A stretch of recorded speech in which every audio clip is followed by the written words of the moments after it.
What's up, San Diego?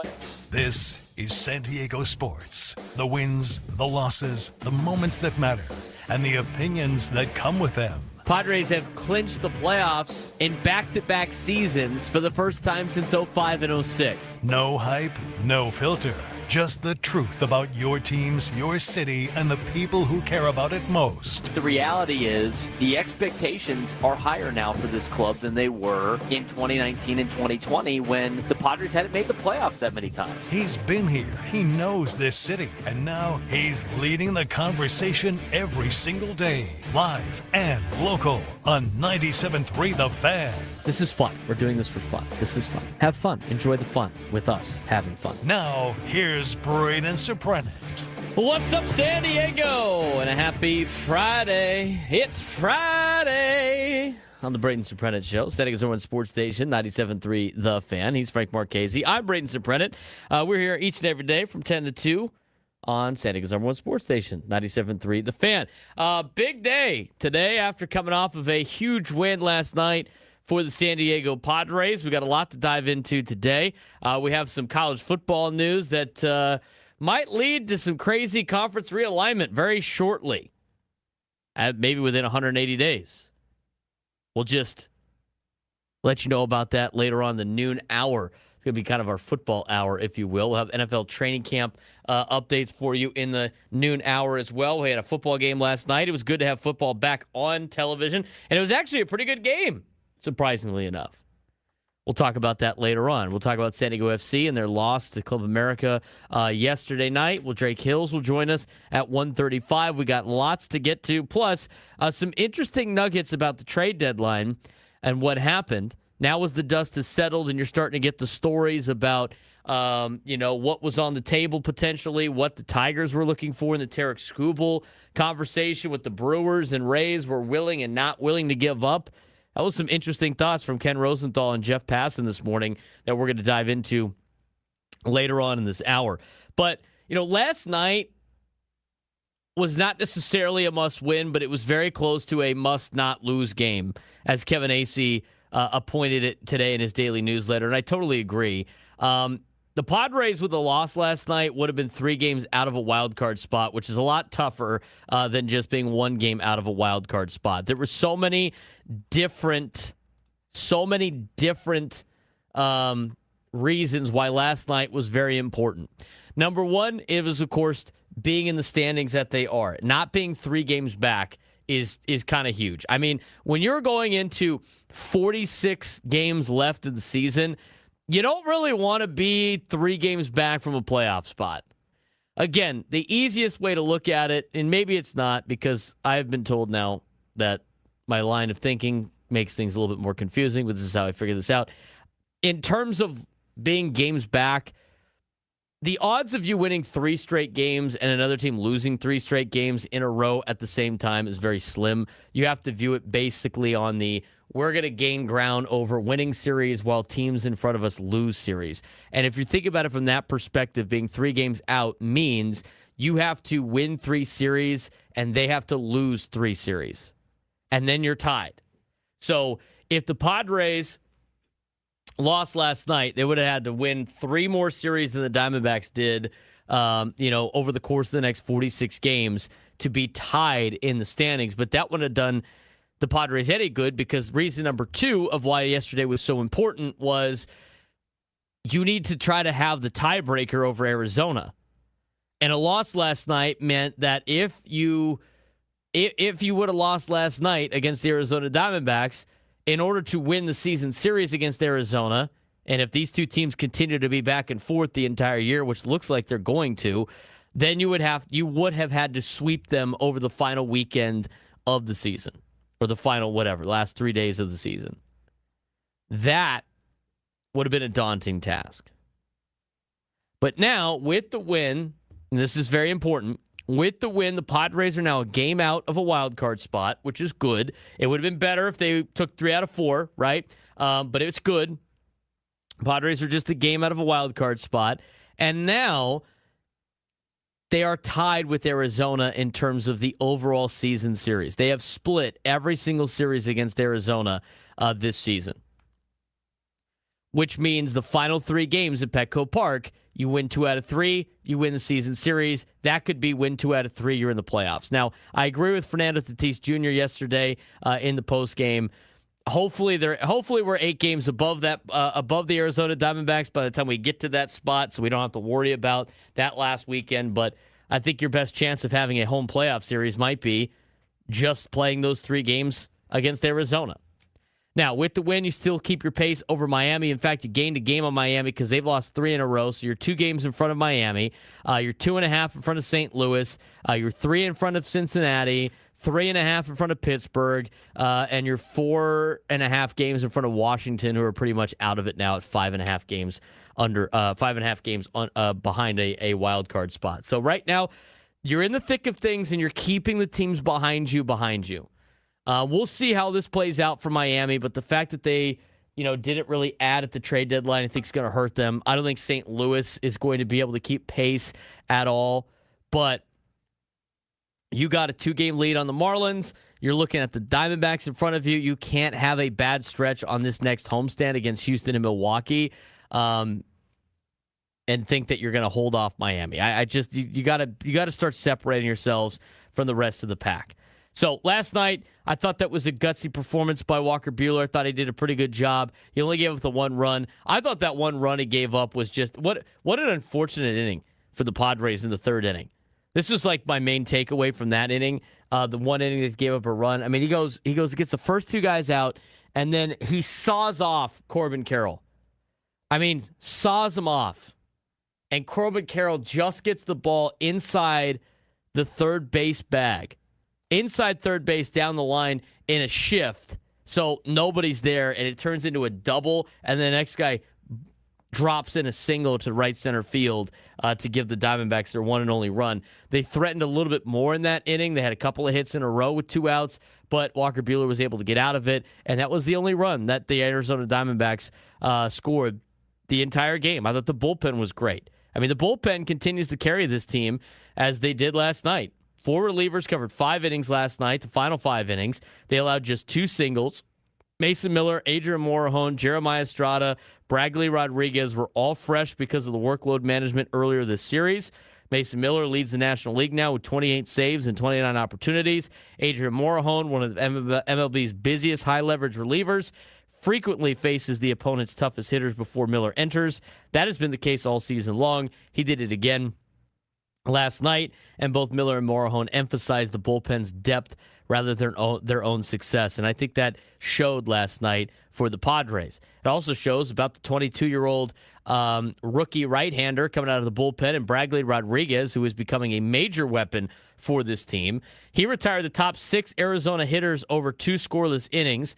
And Craig Stammen, after the game, now considers him one of the guys that you can rely on in the back end of the bullpen, which I think is great news for the San Diego Padres, because he has evolved from kind of low leverage at the beginning of the season just because he was a rookie, and to now a trusted late game arm. I trust him in late in games. Do you trust him, Frank, late in games? I mean, I like Bradley. I think at this point, if you're not going to go with Miller or Morejon until you get Jason Adam back, I kind of trust Bradley Rodriguez almost more than I trust Jeremiah Estrada. I mean, he looks good. He's definitely looked good this year. He's got a 2.29 ERA. Just picked up his 3rd win of the season. I mean, I wouldn't be all that upset seeing him later in games, 7th, 8th inning. He's got a 1+ WAR. He's got elite fielding, independent pitching among qualified relievers. And Jake Cronenworth called Rodriguez's outing probably the 2 most important innings of the game, in what arguably is one of the most important games of the year for the Padres. Walker Buehler's short start definitely raises some questions, but you know what? He only allowed 1 run at all, and I think Craig Stammen managed yesterday like a playoff game, and I think he needed to. 4 innings out of Walker Buehler, only 76 pitches. He gave up the 1 run. Craig Stammen went to the bullpen, I think, because this felt like a playoff-type game. You needed to win this game. Arizona's top of the lineup was due up. Padres had a full-rested bullpen, modern bullpen strategy in this game. I think you can deploy that a lot during the season in random spots. It's not sustainable over a course of like 2 weeks, but I think last night was a great opportunity for Craig Stammen to manage it like a playoff game. That's exactly what he did, and I'm glad he did because it led to a win. I think they managed that bullpen perfectly last night, Frank, and I think that was the case regardless if they gave up any runs because, hindsight, obviously it worked, so it seems like a great idea, but I was thinking that when the game started. Like, any sort of trouble with Walker Buehler, you got to get to the bullpen, especially if you had a lead, because you needed to win that game. Yeah, and Walker Buehler pretty much had more or less an identical pitch total, pitch count, strike count to Casey Mize, 76 pitches instead of 77, and both of them threw 47 strikes, sorry. But yeah, to go Rodriguez early, get him for 2 innings, then Jeremiah Estrada, Morejon striking out 3, Miller striking out 2 in that 9th inning. That is exactly what you would expect if the Padres got into a situation where they're running in a playoff series. That's more or less what you'd expect. Get the starter out early, first sign of trouble, and then go to your big names, get an inning out of each, and then run for tomorrow. Luis Rengifo becoming a unexpected difference maker. I mean, he went 3 for 5 last night with 2 bunt singles. Yep. He was bunting to advance runners, and then he busted his ass down the first baseline and, forced the issue. See, there's a difference.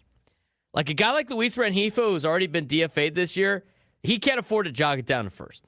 Okay, not like the guys that are on this team and under contract for a long time. But Luis Rengifo, 3 for 5 yesterday, 2 bunt singles, constantly putting pressure on defense. And since joining the Padres, he's got a 344 average, a 440 on base, and a 469 slug. And after being released from Milwaukee, he's become one of San Diego's best offensive sparks. And Fernando Tatis Jr. praised that energy he brings every single night. And the reality is, too, with this, Rengifo got off to a bad start in Milwaukee. He has had a pretty decent career so far in the major leagues. He has had, some pretty good numbers with Anaheim. He signs with Milwaukee, and he got off to a 205 average and a 534 OPS. For a team like Milwaukee, who has like young prospects coming up and knocking on the door, they're not going to be extra patient with him. And so they gave up on Rengifo very quickly. And the Padres picked him up, and he started to really regress back to the mean of what the player he has been his entire career. I mean, his season stats now are 241 average with a 632 OPS. That's not necessarily anything to write home about, but that's just because he had such a rough time in Milwaukee in his first 209 plate appearances there. I mean, with San Diego, he's got a 0.7 WAR. With Milwaukee, it was a negative 0.4 WAR. I'm curious to see what Rengifo does against his former team that gave up on him earlier in the season. We'll see them next week. But Luis Rengifo, where would the Padres be right now without Luis Rengifo, especially going back to like the winning streak that they were on and the 3-game series they had in Miami? Yeah, Rengifo is starting to really show what he did that made him a mainstay up in Anaheim. He's got speed. He's got a decent enough amount of speed. He really started stealing bases in 2024. His previous career high was 6, and then he shot up to 24. So he's been able to use that speed here, especially as of late. He's always been a solid defender, a guy who's either going to be batting 2 or 8 or 9 in the lineup. He has been very, very good in showing why he was an everyday player up in Anaheim. And when he was in Anaheim, from when his age 25 to 28 season. His age 28 season, he's coming off not that great of a year, but it's a little bit of a stretch between there and Milwaukee where he hasn't been very good. But he hit 264 with a 724 OPS in 2022. He hit 264 with a 783 OPS in 2023. He hit 300 with a 763 OPS in 2024. In 78 games, so he did miss some time that year. He had a 1.8 WAR that season. And then, last year he came down a little bit, but he has consistently been a pretty decent hitter in Major League Baseball over the course of a handful of years. He hit 250 with a 688 OPS in his career in Anaheim, which, again, the OPS numbers are not necessarily there, but these are solid numbers for a player like Luis Rengifo that can help out a big league club like the Padres, who have spent a lot of their money in some stars, and you need some pieces on the side. This is a complimentary piece. Yeah, the production that you're getting, not necessarily home runs, not necessarily the stolen bases, but this is more or less what you were hoping for out of Nick Castellanos when you signed him this offseason. You're getting that now just in a different way than you were expecting to get it from Castellanos. You're getting now from Luis Rengifo. The unfortunate thing is, Gavin Sheets is battling right now. I mean, he is quietly playing through, obviously, plantar fasciitis, which is terrible. I'm pretty sure, this is a very debilitating injury. And if I remember correctly, I'm pretty sure that this is something that Antonio Gates had, if I'm not mistaken. And when he got that injury against Tennessee in the playoff game, where he got that tear and he got the, plantar fasciitis. Yeah, his production went way down. I mean, it's a debilitating injury, and I've talked. I mean, I have turf toe, which is not like anything close to what this injury is. And it's not fun. And I've talked to, and our receivers coach at Cathedral is Quinn Early, who played a long time in the NFL. He said, something, plantar fasciitis and turf toe is some of the most debilitating injury that you can try to play any athletic sport with. So the fact that he's trying to do that right now, and he's hitting 103 over his last 23 games, it's not surprising to me that Gavin Sheets has struggled because, he's still hitting the ball hard. I mean, he hit a 408-foot flyout that was caught at the wall, 103-yard ground ball that was robbed down the line. He hasn't gotten a lot of luck either, but that injury is nothing to not, that you have to pay attention to that injury. That's something that's very difficult to deal with. And, Sheets insists he still expects to help the club during a stretch run, but, that is something that is very debilitating. And looking at the timeline for that injury, if he has surgery to fix it, that's 3 to 4 months that he's out. So he's just going to try to grind through the next 46 games. Grind through the rest of the season. Playoffs. Have the surgery probably the day after the season ends, and then hope to be ready for next season, because this is not going to be, if he does go on the IL for it, it's not going to be like a couple week IL stint. It's not going to be the 10 days and he's back. If he does elect to have surgery on it, it's going to be a 4-month process for him. I thought the Padres got incredibly unlucky last night as well, and we'll talk about that in a little bit. Catcher position has been suddenly producing for the San Diego Padres. We'll also talk about that. Plus, we got some updates for you on Joe Musgrove and Nick Pivetta. We are just getting started here on the Braden Surprenant Show, San Diego's number one sports station, 97.3 The Fan.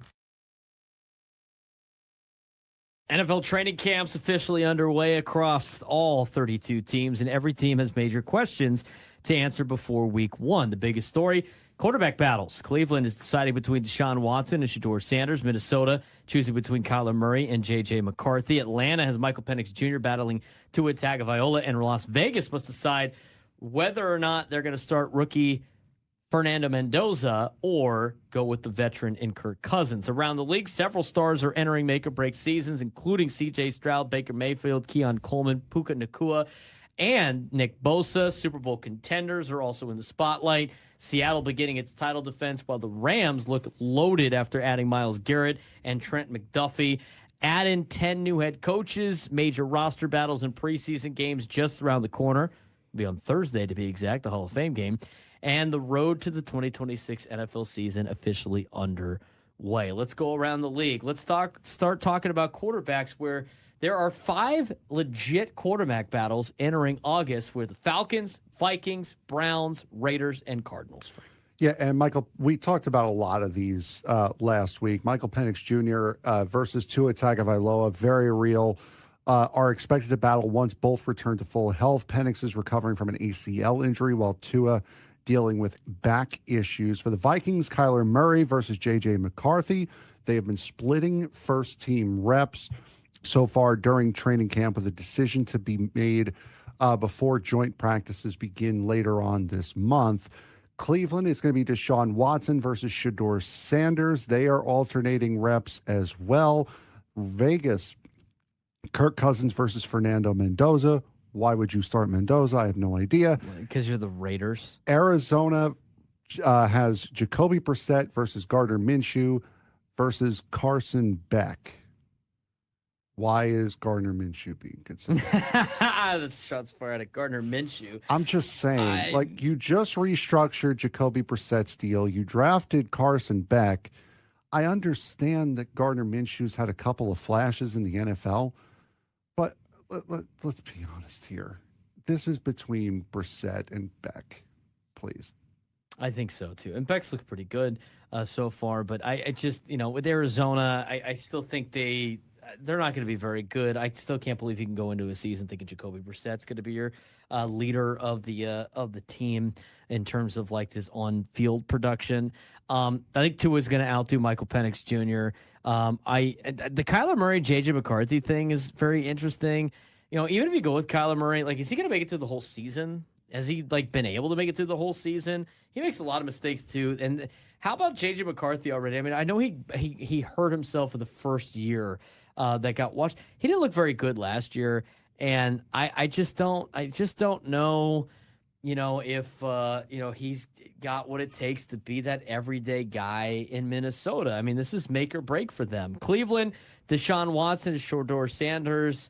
That's kind of a rock and a hard place for the Browns. I look at this, and even though we have legit quarterback battles, Frank, a lot of these options aren't very good, across the board. It's not like you have two really good quarterbacks battling out for a spot. I mean, you got two very average at best quarterbacks for everyone. The only one that's not is the Raiders' dilemma, but you don't want to get your rookie guy killed. No, absolutely not. That makes absolutely no sense. There are several quarterbacks that are also entering make or break seasons. C.J. Stroud, Daniel Jones, Geno Smith, Jaden Daniels. How about Baker Mayfield being disrespected? He didn't get a contract extension. Come on, man. I mean, he's been on so many different teams. You're not at that level. And he's played some pretty good quarterback in the NFL. He's been he has lasted a lot longer in the NFL than I thought he was going to. Same. But every time you think he makes a step in the right direction, he takes another step backwards in terms of being likable, if you will. There's a lot of players that have everything on the line in this training camp. We talked about Michael Penix Jr. already, Shedeur Sanders, obviously, but a couple of players that are not quarterbacks. Keon Coleman, he admitted himself this is a make or break year for him in Buffalo. Rome Odunze, after a struggling year last year with the Bears, where they have a lot of other weapons that they could go to. I mean, he's looking to bounce back after injuries and inconsistency, trying to improve his production. Rashee Rice, he needs both production and improved off-field decisions entering free agency. And then you got a couple other players that are near the elite level, like Puka Nacua. Can he match his elite ability with his, can he match his maturity with his elite ability? Nick Bosa is returning from an injury for the Niners. They have a lot of guys that are make or break with some injury news. And then Baker Mayfield, playing for what could become one of the NFL's biggest quarterback contracts, but a guy that I don't necessarily know if he's going to get said quarterback contract. Yeah, there's a lot of position battles as well across the league. A lot of teams that have big issues that they're trying to figure out. For the Browns, Vikings, and Falcons, again, quarterback. Bills, left guard, protecting Josh Allen. That is one of their biggest. We do want to continue with some of our conversation about yesterday's playoff game, felt like a playoff game. Yesterday's Padres game, and then we got some updates for you on the organization when it comes to what's going on with Joe Musgrove and Nick Pivetta. We're not going to get to that in a second. Adam, we do have the audio of Craig Stammen talking about Nick Pivetta. We're going to get to that in just a little bit. Also got Eric Grubner on the management report. We're going to do that this later. Morning as well. Mm-hmm. Yeah, we got that later. We will do that later. All right. I thought I literally, before the game ended, this is what I texted. Sometimes I text in my friend's group chat and I'm just talking to myself. Last night, that was kind of the case. I mean, a lot of my friends have moved on to football at this point until the Padres heat back up, so take that for what it's worth. But I texted after the third inning and said, that was the most unlucky third inning I've ever seen in my life, or the luckiest ever. I have come to the point, this is going to sound crazy, Frank. You ready for this? This is going to sound crazy. This is crazy. And maybe it's just a recency bias. I almost dislike the Diamondbacks more than the Dodgers now. They drive me nuts. Oh. Is that crazy? How does that make you feel? How do you feel about that? No, seriously. Like, it drives me nuts. I don't think the Arizona Diamondbacks are that good. I really don't. I really don't think they're that good. I think they're annoying to deal with. I hate the fact that, like, nobody goes to their games. Even when they were in the World Series, Frank. Do you remember when they were in the World Series? Mm-hmm. There was nobody at their games. I've come to the realization the Dodgers are what they are, okay? Like, they spend a lot of money. They got all these players. Like, it is what it is.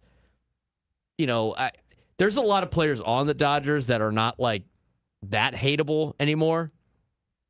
Talking from a fan perspective, obviously as a professional that I am, I don't hate anybody. But, from a fan standpoint, there's a handful of players on the Dodgers that I don't like. But, like, I can't hate Freddie Freeman. I really can't hate Mookie Betts. I don't really have a problem with him. I've never really had a problem with Clayton Kershaw, right? I mean, Dave Roberts drives me nuts, okay?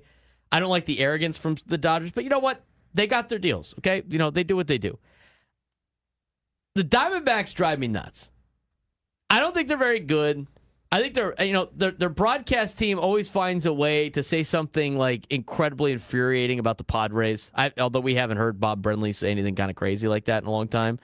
I don't like the Diamondbacks. And so, like, the most luckiest inning I've ever seen in my life in the third inning yesterday kind of led to this realization. I just really don't like the Rattlebacks. And I can see why someone I used to work with used to call them the Rattlebacks.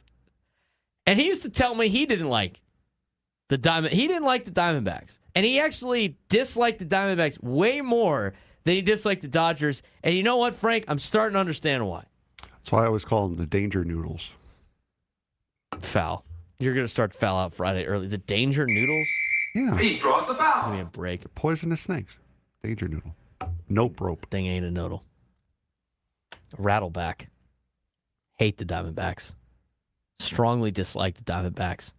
I hate snakes to begin with. That whole inning was so ridiculous that, like, Corbin Carroll gets sawed off just right down the line. How many times have the Padres gotten hosed by doing any type of shift? It just seems like it doesn't work. I also thought that inning was unlucky because of a lot of other things, but then you go back, and Kevin Acee put this in his daily newsletter, the Padres were actually better than what the final score said. StatCast showed just how unlucky San Diego was offensively. Xander Bogaerts hit a ball last night with a 96% hit probability that became an out. Only Xander Bogaerts could do something like that on this team. I swear. I feel like that's the definition of Xander Bogaerts' career in a Padres uniform. Hazard spaghetti. Can you not? See, this is the problem with you coming up with weird terms, is our guy Augie in the YouTube chat is just going to go on a roll with a bunch of just different names about what you call a snake. The nope ropes, hazard spaghetti, judgmental shoelace. Ridiculous. That's a foul on Augie. Did I ever say? He draws the foul. Did I ever say they were not funny? No, they're still funny. I am dying on the inside right now, trying to keep my professionalism over the air. But that's still a slippery tube, dude. Foul. Hit him again. He draws the foul. I might have to tee this guy up in a second. Okay, so Bogaerts had a 96 hit probability that was an out. Sheets hit one with an 85% hit probability that became an out. Merrill had a 403-foot drive robbed. Despite robbed hits, Padres kept adding insurance runs, getting frustrated. And Craig Stammen praised the quality of the at-bats throughout the game. I thought that was the case, too. I really think the Padres had a nice day yesterday. I also agree with transcript in the YouTube chat. I hate Chase Field too. The Bob Banquin Ballpark, the old Bob, that thing looks like playing in an Amazon hangar. That's what that place looks like. Yeah, it's the same thing as like the Trop or like Texas. Texas is like that too. You're just playing like a giant warehouse. It's stupid. Have you noticed the catchers have started to rake? Yes. Freddie Fermin had a RBI hit last night. Campusano's starting to find some gaps. So it's been very nice to see the the second half of the battery working. Give him one more. He draws the foul. I'll get in the YouTube chat. The hissy sticks. I'm done. All right. Catching position. Since Luis Camposano has returned from his injury, he's hitting .308. Since July 17th, Freddie Fermin is hitting .333. Combined catcher production, .344 average, .862 OPS during the recent stretch. I mean, that's pretty good. I mean, earlier in the year, the Padres catchers right near the bottom of baseball offensively. A lot of that was because Luis Camposano was on the IL. But this is an unexpected strength for the Pods at probably the best time possible, right? Probably the best time possible. I mean, it just seemed like Freddie Fermin was like putting together a nice little run, but it just, his average is just was so low. It just seemed like maybe it was his fool's gold to think about it. But since July 17th, I mean, that's a decent amount of time right now that Freddie Fermin's been on a little bit of a run, and you're seeing it at the best time. It's also when he got healthy again, because he's been getting nicked up and hit a lot back there. Hasn't been getting hit as much. Got healthy, spent another couple stints on the IL, and now he's getting back to normal. He's getting back to the Freddie Fermin that we saw at the end of last season that really helped the Padres out offensively down the stretch. Did you know the Padres have won every game of the last 5 games that Freddie Fermin has played in? I did not know that. It's unfortunate he's a catcher. They're 5-0 in their last 5 games that he has played. During that stretch, he has gotten a hit in every single game. He was 1 for 3 against Colorado in a 3-1 win. He was 1 for 4 against San Francisco in a 7-0 win. He was 2 for 3 with a run scored in a home run against San Francisco with 3 RBIs and a 6-5 win. And the 2 games he played against Arizona this week, the Padres won. He went 2 for 5 with a double and an RBI, and last night 1 for 4 with an RBI. He's been on a little bit of a tear right now, which is great for the Padres at the right time.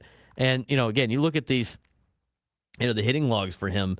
I mean, Freddie Fermin's he is as crazy as this sounds, he has since, what do we say, July 17th been hit well? I mean, since June 2nd, when his batting average was $130, he has raised his average to a 187 batting average. Again, nothing to really write home about, but his last 5 games, he's gotten a hit, and he's gotten a hit in 6 out of his last 7 games, dating back to July 25th against the Marlins. And he also had that streak of games where he had home runs in like 4 or 5 games, so he's been able to turn it on. And yeah, it may not be, that average may not look like a lot, but when you realize he's raised that thing 53 points in a matter of 2 months, that's a guy who's on a good tear. And I just saw it in the YouTube chat as well. Jake Cronenworth, ever since coming off the injured list with his concussion and his concussion issues, he has really contributed offensively to this team. He has been a very, very nice addition to the middle of the infield for the Padres this year. Fermin is hitting .368 with a .947 OPS in his last 5 games. I know it's a small sample, but they're getting that at the right time. And to go back to Jake Cronenworth again, I agree. I mean, his numbers again at the beginning of the season are just going to weigh down his overall year. But as you mentioned, since coming off of the injured list, since coming back from missing a significant amount of time, Jake Cronenworth has been more than serviceable for this Padres team. Way more than serviceable for this Padres team. I mean, he came back with a 140 average and a 455 OPS. He's gotten that up to a 218 with a 599 OPS offensively. He's hitting a lot better than he was at the beginning part of the year. And since July 1st, he played the last 2 days in June, but since July 1st, he's hitting 291 with a 737 OPS. I mean, you could talk about as much as the stars are starting to hit in July on. I mean, Jake Cronenworth is part of that in the 30 games. I mean, that's a 30-game sample size, 291 average, 737 OPS. You can live with that for the money that he's getting paid. That's a huge asset for this team. Higher batting average than Manny right now. Over the course of total on the year? Yes, on the year. Mm-hmm. Manny's hitting 210. Jake is now hitting 218. he's gotten his average up. I mean, he's done fairly well over the course of that stretch. So we have updates for you on the injury report. Obviously, more focused in on Joe Musgrove and Nick Pivetta. When we come back, we'll hear from Craig Stammen on those injuries and the rehab assignments for both of them as we continue on the Braden Surprenant Show. Standing Number Sports Station 97 through the Fan.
All of our guests join us on the SDCCU Fan Hotline. It's not Big Bang Banking, it's better. Recapping last night's game here on the Braden Surprenant Show. We'll get an update for you on the latest on the injury report as well. But I do want to mention just some notes from Kevin Acey's daily newsletter that talks about how good this offense has been and how some of these players have been. Offense trending in the right direction. 7 games now with 12-plus hits in the last 18 games. So 7 out of the last 18 games, they've had at least 12 hits or more. Had only 7 such games during the first 98 contests of the season. I mean, the offense is really heating up. And I have to say, for everybody that wanted Steven Souza Jr. fired at the beginning of the year, thinking that was going to do something, where are all the apologies? Right, Frank? I mean, I think it's only fair if you're going to blame him for the offense when they don't do well. Shouldn't you give him some credit when things all turn around? Yep. I feel like you would have to do that. I mean, we said at the beginning of the year, what is that going to do? Even if it hit, I mean, what is firing a hitting coach going to do? Seriously. Well, the offense has been really good. And considering some of the stories that have come out and what the Padres had inherited with Steven Souza Jr. inherited with who knows how many guys were working with other batting coaches over the offseason, he's really turned it around. Done a great job turning things around offensively. Jackson Merrill hitting .386 with a 1091 OPS over his last 18 games, among MLB leaders during that stretch. Xander Bogaerts hitting .277 over his last 15 games. On base percentage nearing .400 during that stretch. Fernando dominating first innings recently. 4 first-inning doubles over the last 9 games. And Mason Miller, from a pitching standpoint, ERA plus of 5.53. Are you kidding me? That is one of the greatest relief seasons statistically in modern baseball. Think about that. 5.53 ERA plus. That means he is, 453% better than an average player, right? Than an average pitcher with the ERA plus. I mean, come on. That's obscene. I think who would you consider the best closer of all time? Mariano Rivera? Yeah, I would. I mean, that's even coming from a Mets fan over there. We look at Mariano Rivera and what he did year to year. Hall of Fame pitcher, right? He had a career ERA plus of 2.05, which is all-time career record for anybody. 205 ERA plus. The highest ERA plus season that he had was in 2008 when he was 38 years old. He had a 3.16 ERA plus. Mason Miller has a 5.53 ERA plus. 5.53. I mean, you could say what you want about how much better he is than an average pitcher. 550. He's 237% better than Mariano Rivera was in 2008, which was his best year he's ever had. Think about that for a second. He's going to be on Gwynn and Chris later today. And he is going to be on Gwynn and Chris later on today. Do you think he'll talk about that? Probably not. Very humble guy. 5.53 ERA plus. Are you freaking kidding me? Crazy. Anyway, those are some nuggets for you about last night's game as we kind of wrap things up. We do need an injury update. Obviously, Joe Musgrove seemed like he handled everything fine. Seemed like everything was good. He's expected to make a second rehab start on Sunday, which is good news. Nick Pivetta, we'll see what happens with him. Obviously, they kind of paused some things for a second, but here's what Craig Stammen had to say yesterday about Nick Pivetta and Joe Musgrove. Any update on Nick and Joe? I mean, obviously the day after was a big day, but day after can also be telling also. Yeah, both, status quo continued with their throwing programs today, and, the next steps will probably be a little bit different for Nick, but Joe's kind of on schedule to make his next rehab start. Possibly. Different in what way? Like no bullpen? We'll probably give him a couple extra days to, figure out what is going on, and if we need to pull him back a little bit, or if we can just keep going. just to be clear, has there been anything new evaluation-wise with Nick, or is it just because of what happened?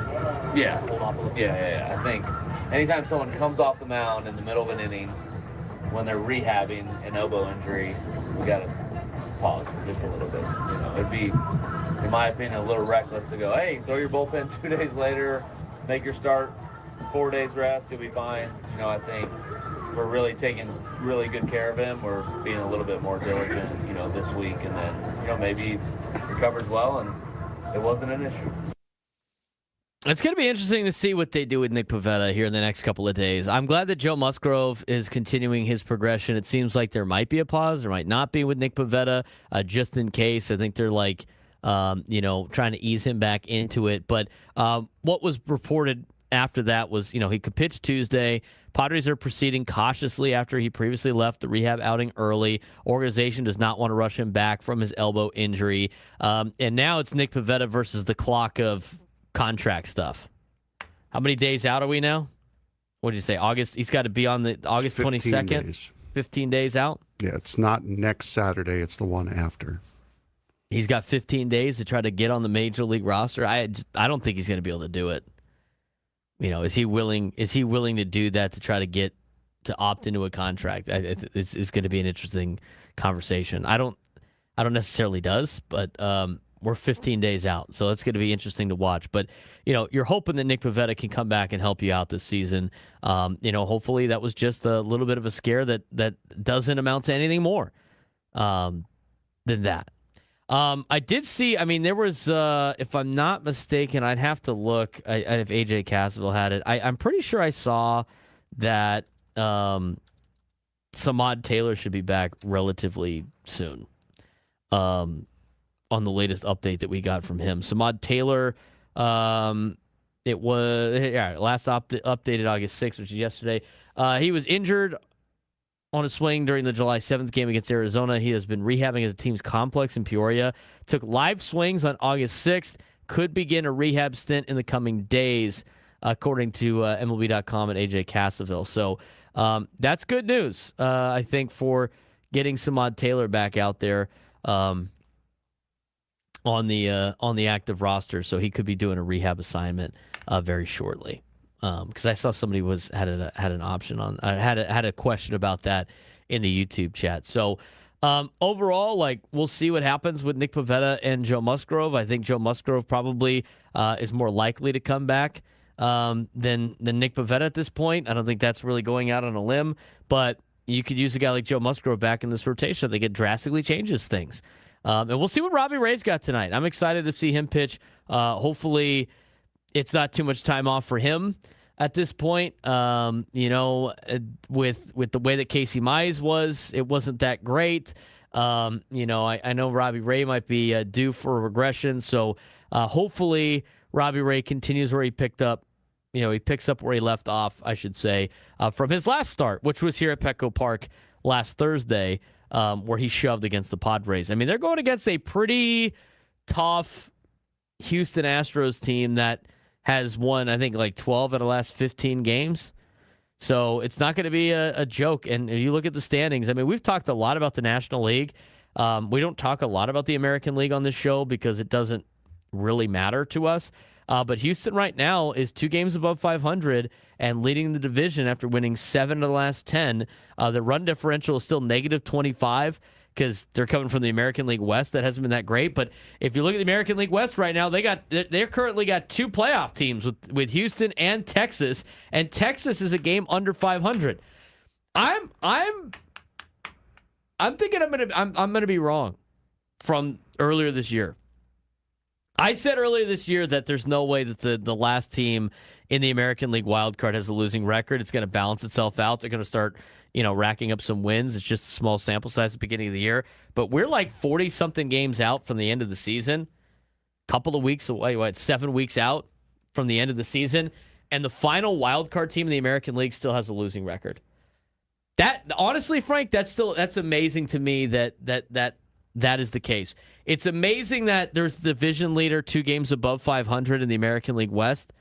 It's even more amazing, though, that the number 2 team in that division is in a wild card spot, because usually when a division winner has a bad record Ain't nobody in that division's making the playoffs as a wild card in any sport. And right now, the American League West is going to have. Right now, they have 2 spots in the playoffs if the season ended today, and one of them's got a losing record. Everybody in the wild card race right now, that's on the outside looking in, has a losing record. I mean, this is why, like, I thought Seattle, looking at their record at 56-60, and it seemed like every single time I watched them on Quick Pitch, they were taking an L. They're a game and a half out of a wild card spot. Detroit, after trading Tarek Skubal, they're 1 game out of a wild card spot. Baltimore, after selling, a game out of the wild card. Cleveland's a half game out. Minnesota, half game out. And Cleveland just got swept by the Mets. The American League is hilarious, Frank. It's really baffling to see how bad the American League has been. I mean, we see this with the NFL a lot. Like, there's a year every now and again where there's a team that's either at or below 500 that's going to make the postseason. So, I mean, it's not completely unheard of, but yeah, for how many games in a major league season there are, and you'd think the American League plays itself more than it plays the National League. It's really interesting to see how even the American League has been against each other, and how few teams have been able to get out ahead, unlike what we're seeing in the National League. The Detroit Tigers are interesting to me because they traded away Skubal, which they didn't want to do, and we're going to get to this whole this entire breakdown of what happened with the Tarek Skubal deadline decision for the Tigers. But they're a game out of a wild card spot, and their run differential is plus 80. Did you know that? No. It's plus 80. So, like, you know how they do? How are they scoring 80 more runs than their They had a opponents? terrible May. But their run differential is plus 80. There are only 5 teams. Correction. Yeah, there are only 5 teams in the American League that have a positive run differential, and one of them is not even in a playoff spot. And they're 3 games under 500. It's the Detroit Tigers. They're plus 80 the American League West on their run differential. So when they do like the expected win-loss, right, which is based on runs scored and runs allowed, the Detroit Tigers expected win-loss is 66 and 49. Which is on par with what the Yankees' expected win-loss should be with their run differential. They're expected to be 10 games better than they are. Yes. It's really remarkable. Meanwhile, nobody in the AL West has a positive run differential. The Mariners, who are in third, have the best run differential at minus 14. The Texas Rangers are in a playoff spot right now. They're under 500 by a game, and they have a minus 33 run differential. And the Astros are leading the division at minus 25. I mean, Texas thought about completely trading their entire team away at the deadline and then decided against it. And it's probably because they probably were sitting there going like, oh, maybe we should look at the standings. Oh, I guess we're right there. I mean, they got swept by the Astros right before the trade deadline to lose the lead in the American League West, yet they sit in a playoff spot. I kind of agree with Jake Waters in the YouTube chat that the Detroit Tigers are the 2023 Padres right now. Are they going to be upset if they make the playoffs and they don't have Tarek Skubal? Are they going to be upset about that? I mean, they obviously knew that could have been a possibility when they were at the trade deadline. I mean, I would almost like to see, aside from the fact that I don't want to see the Dodgers in the World Series, could you imagine the Tigers are in the World Series this year? And they go against the Dodgers, and Tarek Skubal just shoves it. And you're just like, oh, I guess we could have kept this guy playing for the future.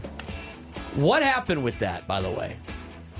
A trade deadline. Why was he traded on a Saturday? Why didn't the Brewers acquire Tarek Skubal? We got some new information from Jeff Passan we're going to get to when we come back to start the 11 o'clock hour.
Hour number 2 on a Friday. I'm telling you guys, this conference news, this like protect college sports bill that wants to go through. Like, I don't think they're going to get it done by the time they go to the recess for Congress.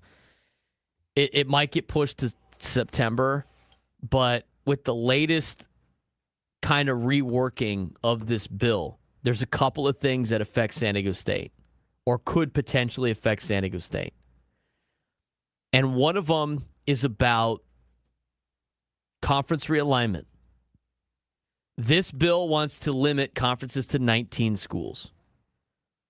The Big Ten's got, at this point, 18 schools. They got one available spot. The SEC has 3 available spots. The ACC has 2 to 5 available spots. And the Big 12 has 3 available spots for this. The other thing that affects this on these opportunities to potentially go to a Power 4 conference is the caveat of if a school wants to go to a Power 4 conference, they would have to be an independent for 5 years before they become eligible to enter a Power 4 conference. So those teams that I mentioned are those conferences that I mentioned that have those available spots. There's, again, 3 to about 2 to 5 for the ACC. So we're going to say 8, 11, 12. There's 12 spots available to join a Power 4 conference. In order to not have to sit out 5 years and being independent for 5 years, they just are discussing, and it sounds like they're going to add this to the bill, that if you leave your conference within 180 days of the bill passing, or the bill being put into place, passing as law, you do not have to sit out the 5 years as an independent. They're working on this bill, obviously, very rigorously. They're trying to get it passed before Congress breaks for the month of August. They want to try to, get it done as quickly as possible, because once you get to September, everybody's worried about, their own hide with, midterms and everything like that. I won't bore you with the government stuff. That's just angers me. But this is an opportunity maybe for San Diego State to be saved. There's 12 spots left. Like, you need to have one of those 12 spots or you'll be left behind forever.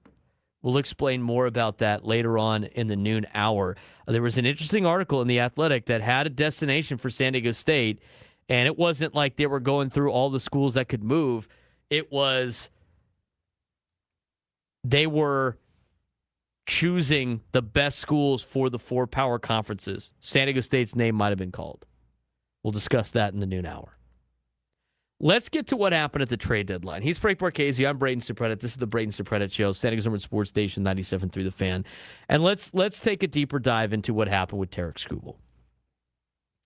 I had my initial reaction, my initial thoughts. I have no idea why the Tigers wanted to trade him on Saturday when this came out. It didn't make any sense. Like, hey, let's just get this trade done now. Like, why wasn't there a bidding war? Why wasn't there, why didn't the Brewers go all in? Well, Jeff Passan had an interesting article today explaining the Tarik Skubal sweepstakes, what teams offered, what they refused to offer, and he took a deeper dive into what happened over the weekend, which actually impacts the Padres in some capacity, and we'll get to that in a second. But his article provides the behind-the-scenes look at the biggest move of the trade deadline, and that is the Dodgers acquiring reigning 2-time AL Cy Young Award winner Tarik Skubal from Detroit. And it's not just about one trade. It's about how modern baseball economics, prospect capital, and organizational philosophy continue to separate the Dodgers from the rest of the league. So if you want to check it out, it's free on ESPN.com. You can go read it in detail. There's a lot of great nuggets in there, but we're going to kind of, go through some of the main talking points. So what happened? Detroit surprised the market by calling finalists on Saturday instead of waiting until Monday's deadline. So Saturday, they were thinking that we're going to have to trade Tarik Skubal, and we're going to have to do it as soon as possible because other teams are going to effectively pivot to George Kirby. Do we find that to be that truthful, Frank? Like, do we think teams we're going to pivot? Like, I believe that Detroit thought this. I think it's a miscalculation on Detroit's part, but they started calling finalists for Tarik Skubal on Saturday going, give us your best and final offer because we're going to pull the trigger on this thing. Because they were fearing that George Kirby entering the market would reduce Skubal's value. Really? Who calculated that in Detroit? So rather than create a prolonged bidding war, Detroit wanted certainty before teams pivoted elsewhere. Notes that Jeff passed out his article. Teams hate waiting at the deadline. Front offices were afraid of leaving empty-handed, and Detroit used urgency as leverage. I mean, do we think, Frank, that Detroit actually maximized their return by rushing this process? God, no. No, I think they should have squeezed teams until Monday. What? They totally miscalculated how to handle this situation by thinking that George Kirby was going to be a guy that takes away from the value of Tarik Skubal. Are you guys good over there in Michigan? Do we understand? Like, George Kirby didn't even get traded. He ended up not getting traded, but what a panic move by Detroit. The only reason why you would trade for George Kirby instead of Tarik Skubal is because Kirby has a year of control, or at least I believe he does. I'm not 100% sure. I personally would rather Logan Gilbert if I had a starter to pick from Seattle. If Logan Gilbert was on the market, I would have taken him over Tarik Skubal. If I had that choice, if I'm Milwaukee and I'm saying I can really only trade for one of these guys, Tarik Skubal's asking price is really, really stupid high. but at least we can counter with Logan Gilbert, who's set to be a free agent this year, same as Tarek Skubal is. That would make me more worried. The only reason I would trade for Kirby is because I would want the extra year of control. That's it. I don't understand their logic on this. Were they just going to stop like a pursuit? I mean, they panicked. They blinked first. That's what it was. They blinked first. When everything was on their side, too. Right. They didn't need to ramp up the pressure. The clock was doing that for them. I don't get it. But anyway, they panicked, and they said, give us your best offer. So they drew a hard line in the sand. We need your best offer. So, called the Rays, they called the Yankees, they called the Brewers, of course, the Dodgers. Every contender wanted Skubal. Why wouldn't they? Almost nobody wanted to pay the full price, though. Now, this is where you get to the point of, this is why I said what we said before the deadline, that you were not going to get a top prospect for Mason Miller. George Kirby's got 2 years of control left on him. He's not a free agent until 2029. I'd still rather have Skubal than Kirby. I'd rather have Logan Gilbert than Kirby. I know Gilbert's a free agent, but still, I'd rather have him over Kirby. But this is, again, let's go back to this. So they called all these teams. They didn't want to give up their top prospects for Tarek Skubal. And this is why I said that you were never going to get a top prospect for Mason Miller or Adrian Morejon, because teams don't trade these players. They don't. They don't trade these players. The only one that does is A.J. Preller. And if A.J. Preller, I'm going to tell you right now, if the Padres were like 10 games above 500 at the trade deadline, guess who would have traded Salas for Tarek Skubal? 100%. 100%. The Padres would have been like all over it. They called the Rays. The Rays refused to include their top prospect, Theo Gillen. The Yankees would not trade George Lombard Jr. They refused to do it. For Tarek Skubal, we thought they were going to give up George Lombard Jr. for Mason Miller. They didn't want to give him up for Tarek Skubal. The Brewers, not only did they say Jesus Mate was unavailable, they also mentioned Cooper Pratt, Luis Lara, Logan Henderson. The Brewers are like, we don't want to trade up. We don't want to trade any of our top prospects. Even the Dodgers refused to trade their top prospect. They said, we're not giving up Josue de Paula. We're not doing it. Detroit quickly discovered that everybody wants the ace, but nobody wants to empty the farm. If the Tigers couldn't get a top prospect for Tarek Skubal, what makes you think, Frank, the Padres were going to get a top prospect for any of their bullpen arms? They weren't. They weren't going to get... No, absolutely not. That's what made those trades even more nonsensical, and people say you got to sell. The Brewers in particular, like, I think we're justified in saying the Brewers royally screwed up and also have absolute no gall, absolute no guts to actually make a big move to put themselves over the top. They won't do it.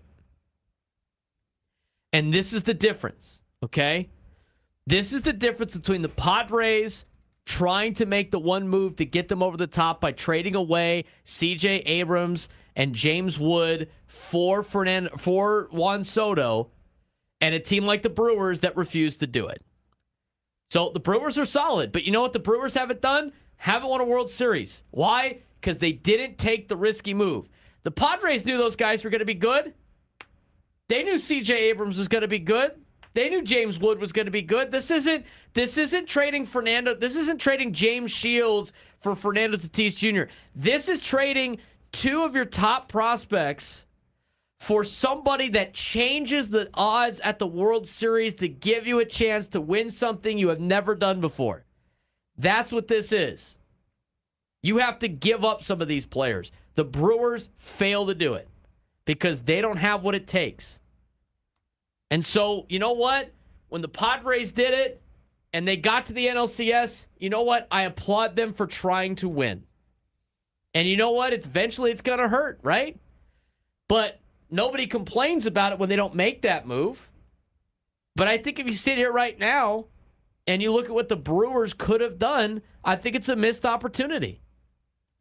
I would rather give up these guys like a Jesus Mate, see him be very good for another team, on a team, by the way, that's not contending, like Washington, who is still yet to contend with C.J. Abrams or James Wood, and say, you know what, I went for it. I tried to make my team the best it possibly can be to win a World Series. I'd rather have that than the Brewers that have everything based on a model and they don't have the guts to actually make a move. I mean, it wasn't just Jesus Mate. They didn't want to give up any of their top prospects. It's like, why? You want to know why they can never get over the hump? It's for moves like this. They're just, and by the way, we talked about it with Kyle Glazier on Monday. They got some of these guys on long-term deals. They don't have positions for these players to play in. Some of these guys are actually have zero value for Milwaukee because they can't put them on the roster because they can't play them because they're already backlogged by the players in front of them. I don't know what the Brewers were thinking, but they say they have to do this in order to be competitive because they can't afford big payroll. So again, it goes back to the rules of baseball where teams like Milwaukee, who want to compete every single year, understand that they have to keep their elite farm system at all times. The biggest takeaway was the Dodgers, have everything that they possibly can to make these moves because they have an elite farm system. They have the elite scouting. They have elite player development. They have the financial flexibility. They have the willingness to overpay because they never get punished by it. Other teams simply can't compete on every one of those fronts simultaneously. I've been trying to explain that to people for the last decade. It's more than just what your overall payroll is. You have to compete with them and go toe-to-toe with their farm system. You have to go toe-to-toe with their scouting department. You have to go toe-to-toe with their player development. You have to go toe-to-toe with financial flexibility. You have to go toe-to-toe with willingness to overpay. As they do, teams can't afford to do every single one of those. All of that costs money. When you have a $700 million, or whatever their TV contract is, when it's way more than yours, they have the resources to do it. It's not like all these teams are just hoarding money and refusing to do anything. It's not. They have more money than everybody else to do these things. Other organizations cannot trade MLB-ready pitching. Other organizations cannot trade away top 100 prospects. Other organizations can't trade high-ceiling teenagers without emptying the organization and setting themselves back a couple of years. Why did Detroit prefer LA's package? Well, the Tigers weren't simply looking for their best prospect. They wanted starting pitching, outfield talent, organizational fit, MLB-ready help, long-term upside. Dodgers did it with River Ryan, Zahir Hope, and Brady Smith. Why did the Brewers not go all in? I mean, they debated internally. They asked the question, we have to go for it. But what if we lose anyway? That is a classic small market dilemma, small market problem that every small market team has to go for. Eventually, they lost Skubal, and they pivoted to Dustin May. You want to know why? Because they didn't want to go for it. Because they thought, what if we lose anyway? Talk about a non-risk taker. What's the phrase, Frank? Fortune favors the bold. The Brewers are not bold. They're worried about this stuff. But what if we lose anyway? That is the most loser-type question I've ever heard in my life. But what if we still lose? Eventually, you got to take a chance. That was the Brewers' best opportunity to take a chance. Now, the Dodgers, of course, are the biggest villain because they draft well, they scout internationally, they develop talent, they spend money, they trade aggressively, which, by the way, I don't think they're breaking any rules. These are all within the rules. But the frustration shouldn't be with the Dodgers. The frustration should be against baseball's economic system, which prevents teams like the Brewers from doing bold moves. That's what this is about. I mean, the Dodgers can afford to sign Kyle Tucker and have him suck because it doesn't hurt them. The Brewers can't.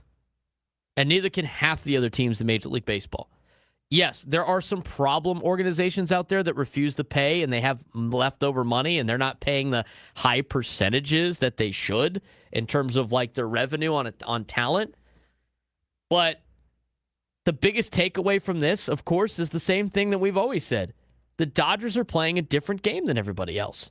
And that's why fans are frustrated, and that's why fans want to see some regulation in Major League Baseball, so you don't have the Brewers thinking about how are we supposed to compete for the next couple of years. We can't go all in, yada, yada, yada, yada. It's not the Dodgers' fault. It's the stupid system that they have for economics that nobody else in major sports has. At least in the United States. So, as much as we see this play out, and we saw what happened over the weekend, teams aren't willing to part ways with their top prospects. We have now seen that multiple times. The only one that really wants to do that is the Padres. They take the bold moves. And a lot of small market teams can't afford to be wrong. Where the Dodgers can make big moves, and they can be wrong because it doesn't hurt them. 833-288-0973, 833-288-0973. Frank and I are going to give our biggest takeaways from this article from Jeff Passan when we return. 5,000.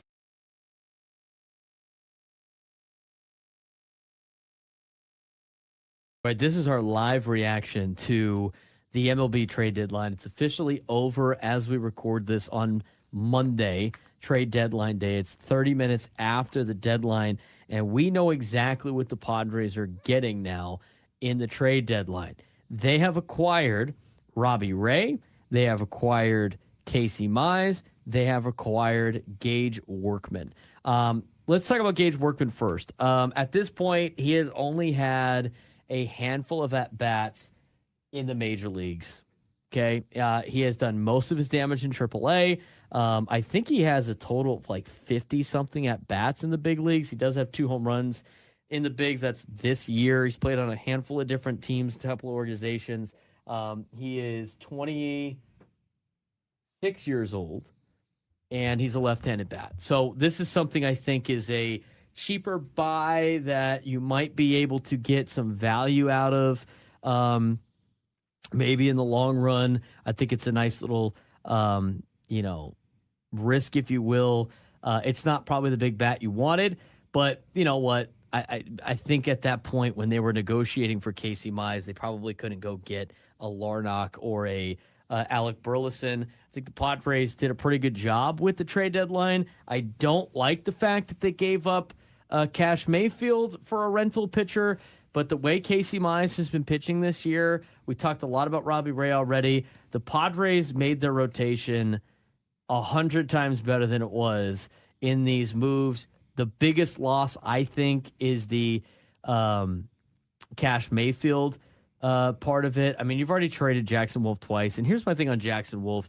If Jackson Wolf was worth what if he was really good and the starting pitching is what it was, do you think he wouldn't have been up with the big league club already with being in El Paso for most of the time? So overall, I give it a solid B. I don't like the fact that you had to slightly overpay for Robbie Ray. I don't like the fact that you had to give up one of your top 3 prospects for Casey Mize. They're both rentals, but you accomplished what you wanted to accomplish, and that was solidifying the rotation and adding a left-handed bat. I don't think necessarily you're giving up Cash Mayfield for Casey Mize. I think you're giving him up for Gage Workman. And I think Workman would still fit up here on this roster if you send Rodolfo Duran down. Instead of carrying 3 catchers, you can now have 2 catchers. You'll have 4 outfielders, gives another outfield option, and 2 guys in Workman and Jace Bowen, 2 outfielders that don't have a lot of major league experience that could work towards it.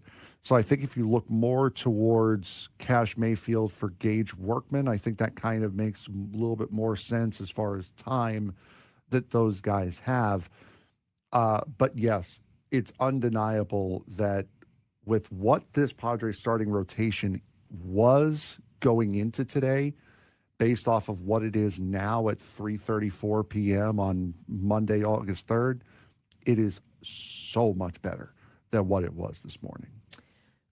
They don't trade anything from their bullpen, which I thought was very interesting. Yeah. I thought for sure, they might have flipped a Jeremiah Estrada for a Larnach, right? Or like move somebody in the bullpen to help your team. They don't do that. They trade away, a couple of prospects for, in arguably one of the worst farm systems in Major League Baseball, as picked out by, MLB Pipeline. And they're able to turn that without giving up Ethan Salas or Cruz Schoolcraft or Tucker Musgrove, and you're able to get 2 big arms for it. I think that's great. Now, the big conversation is, and we'll talk more about this on the talk show, you have to add Ray and Mize to this roster now. This like chaos pitching group at this point with Ray and Mize, you have to add, that's 2. Morgan and Adam are expected to be back sometime during August and early September. Musgrove and Pivetta are going on their rehab assignments starting Tuesday of this week, and who knows how that works out for the Padres. And Giolito is expected to return at some point this season. That is 7 pitchers that need to be added to this roster.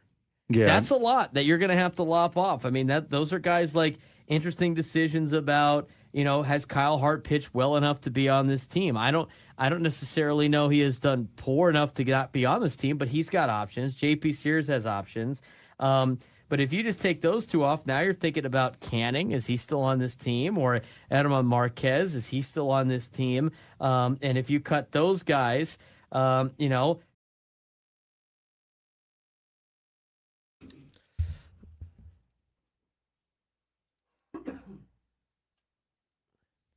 all of our guests join us on the SDCCU Fan Hotline. It's not Big Bang Banking, it's better. We're going to get to our manager's report coming up in just a little bit.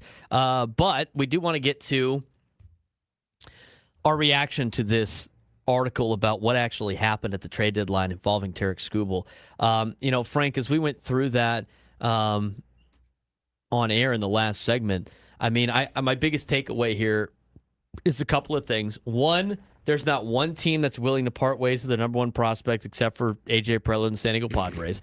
And number 2, I think the way that the system is set up for some of these organizations, they can't afford to be able to make bold moves because if they are wrong, it sets them back a lot. I think you look at teams like the Kansas City Royals, right? A small market team that was able to go to the World Series 2 years in a row. And what happened after that? They still haven't recovered. It's been 11 years. Perennial losers.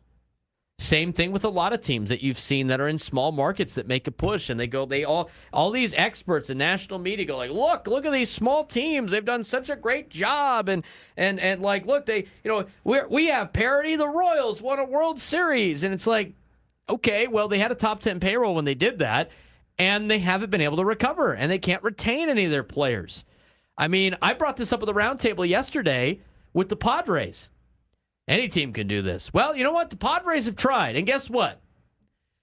So far, in the Padres' 5 or 6 years now of being a team that spends money for a small market team, we have seen the report that if Aaron Judge agreed to a deal with the Padres, MLB would have shut it down because of the money.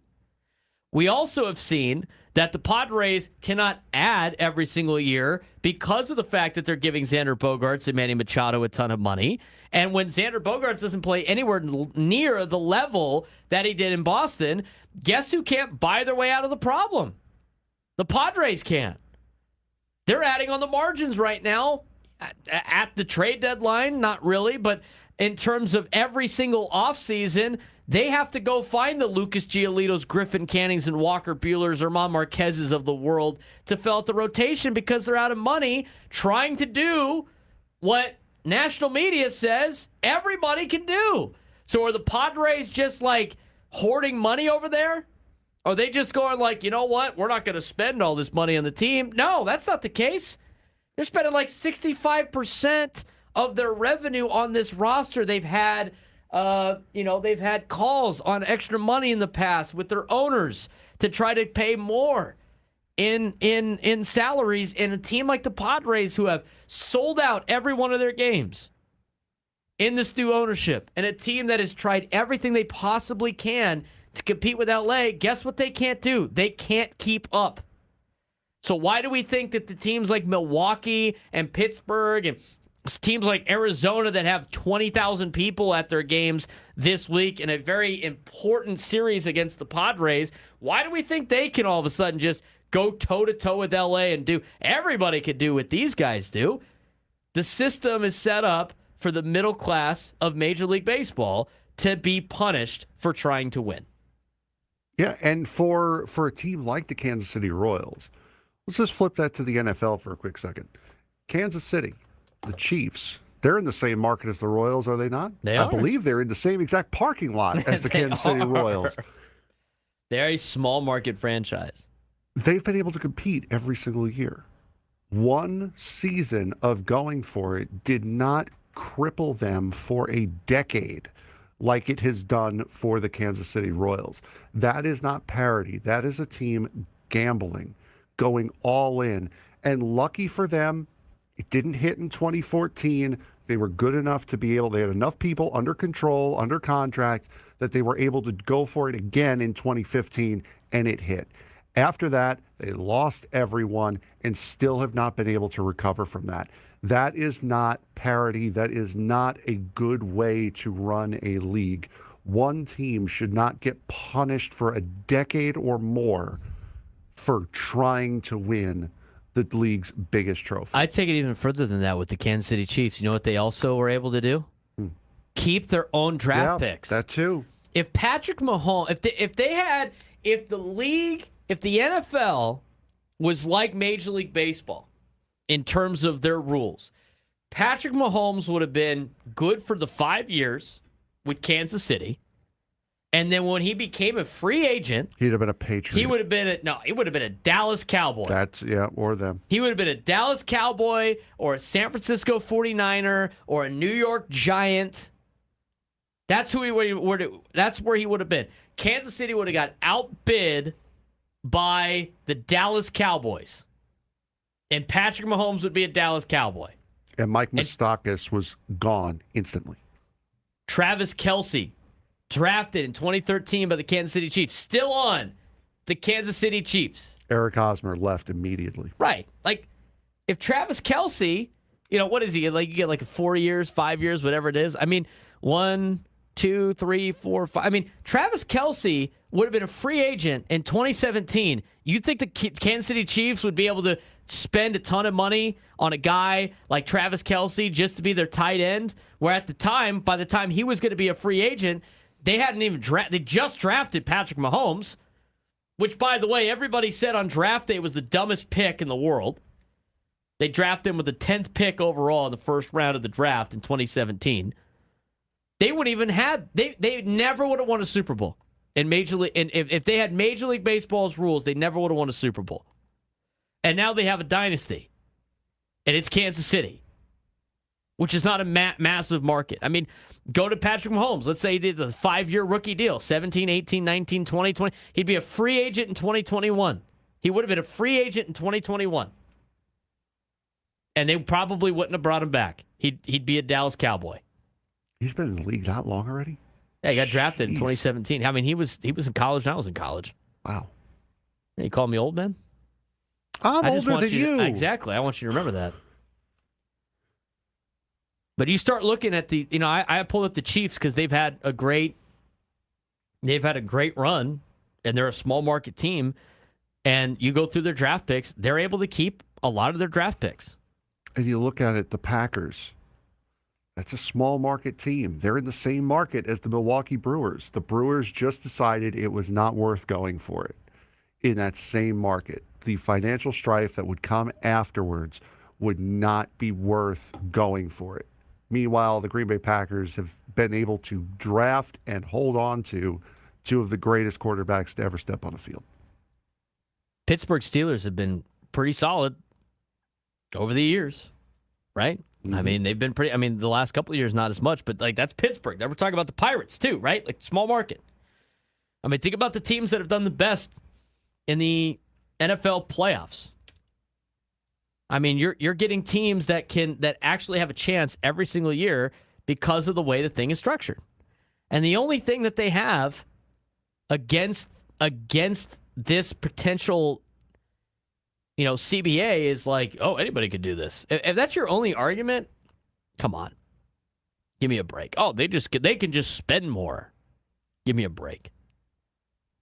That's my biggest takeaway from this. It just not only are the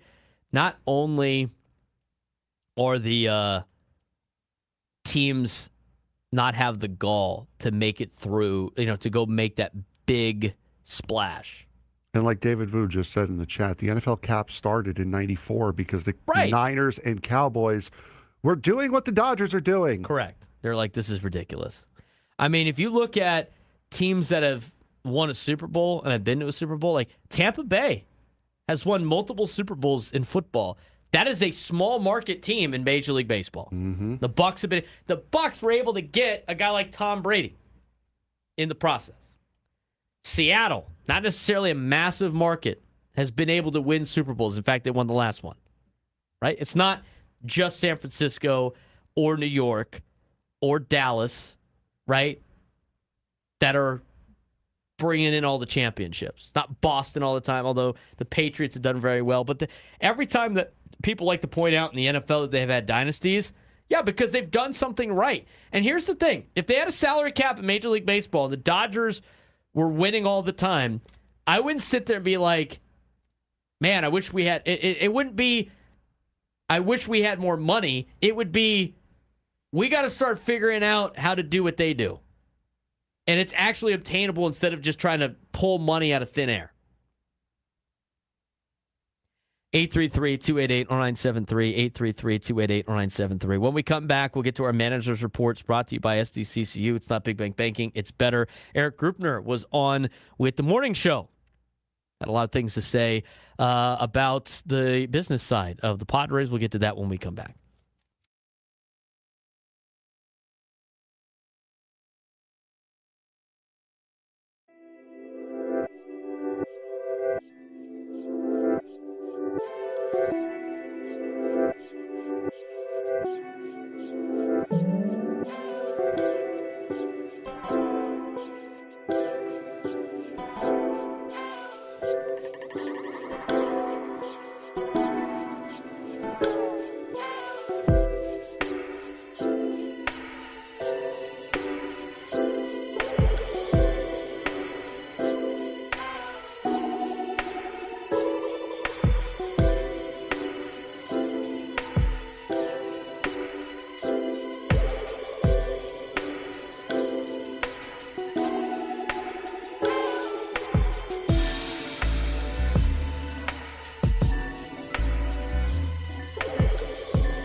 Broadcasting live from the Bill House Studios, we know how. All of our guests join us on the SDCCU fan hotline. It's not Big Bang Banking, it's better. He's Frank Marchese. I'm Braden Surprenant. This is the Braden Surprenant Show. Static goes over at Sports Station 97.3 The Fan. All right, so covered a lot of what the inner workings were of the Tarek Skubal sweepstakes.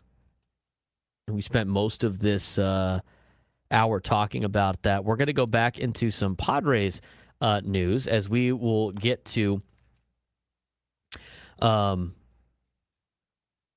manager's report, which is brought to you by SDCCU. It's not Big Bank Banking, it's better.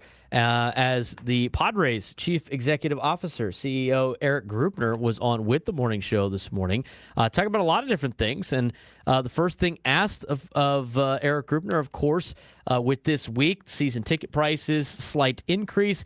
They asked him about what the feedback has he gotten on season ticket price increases.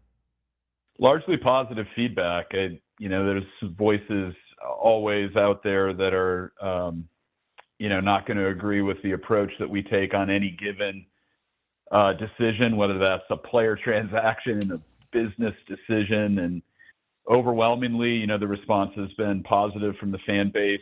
And our goal is to continue to be the very best we can be for our fans, both with the team that we put on the field, the experience that we give night in and night out at Petco Park. And, we're incredibly grateful for our fans. We remain grateful for the support we get from our fans. And the reality is we're no different than any other business. We've got to make sure at the end of the day that, we can continue to do what we need to do, fielding a top 10 payroll, giving us the greatest opportunity to compete for a championship. And at the same time, no pricing stays flat in our economy.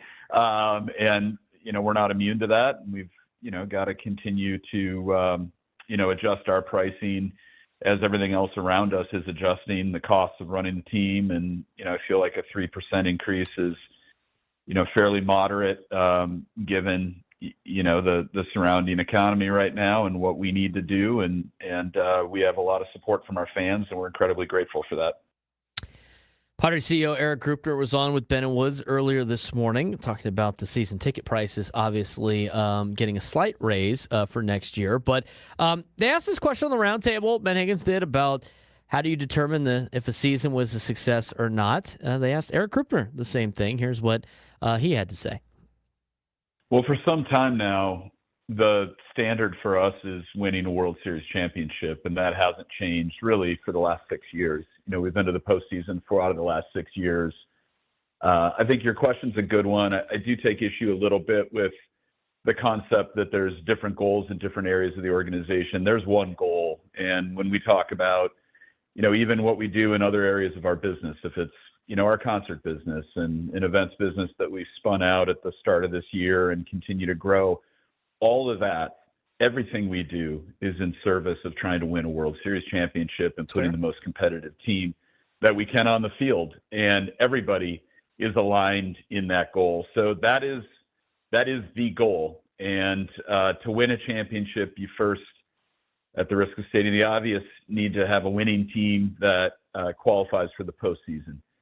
And then from there, you have to be a team that is as complete and hopefully as healthy as possible, playing your best baseball going into the postseason. And, if you look back at those Giants teams that won 3 World Series championships every other year, they were wild card teams and they didn't qualify for the postseason the following year. And, there's a lot of stories of teams that start to play their best baseball the second half, the last couple months of the season, the last month of the season going into the postseason, and then they're hot and they run through the postseason and win a championship. And I don't see any reason why that can't be us this year. That's our goal. And, the moves we made at the deadline, I believe, are, testament to the fact that we are committed to winning a championship. We address the greatest need we had, unfortunately, due to some of the injuries we have, which is our starting rotation. And, we hope to at least get Joe Musgrove back in the rotation before the end of the month.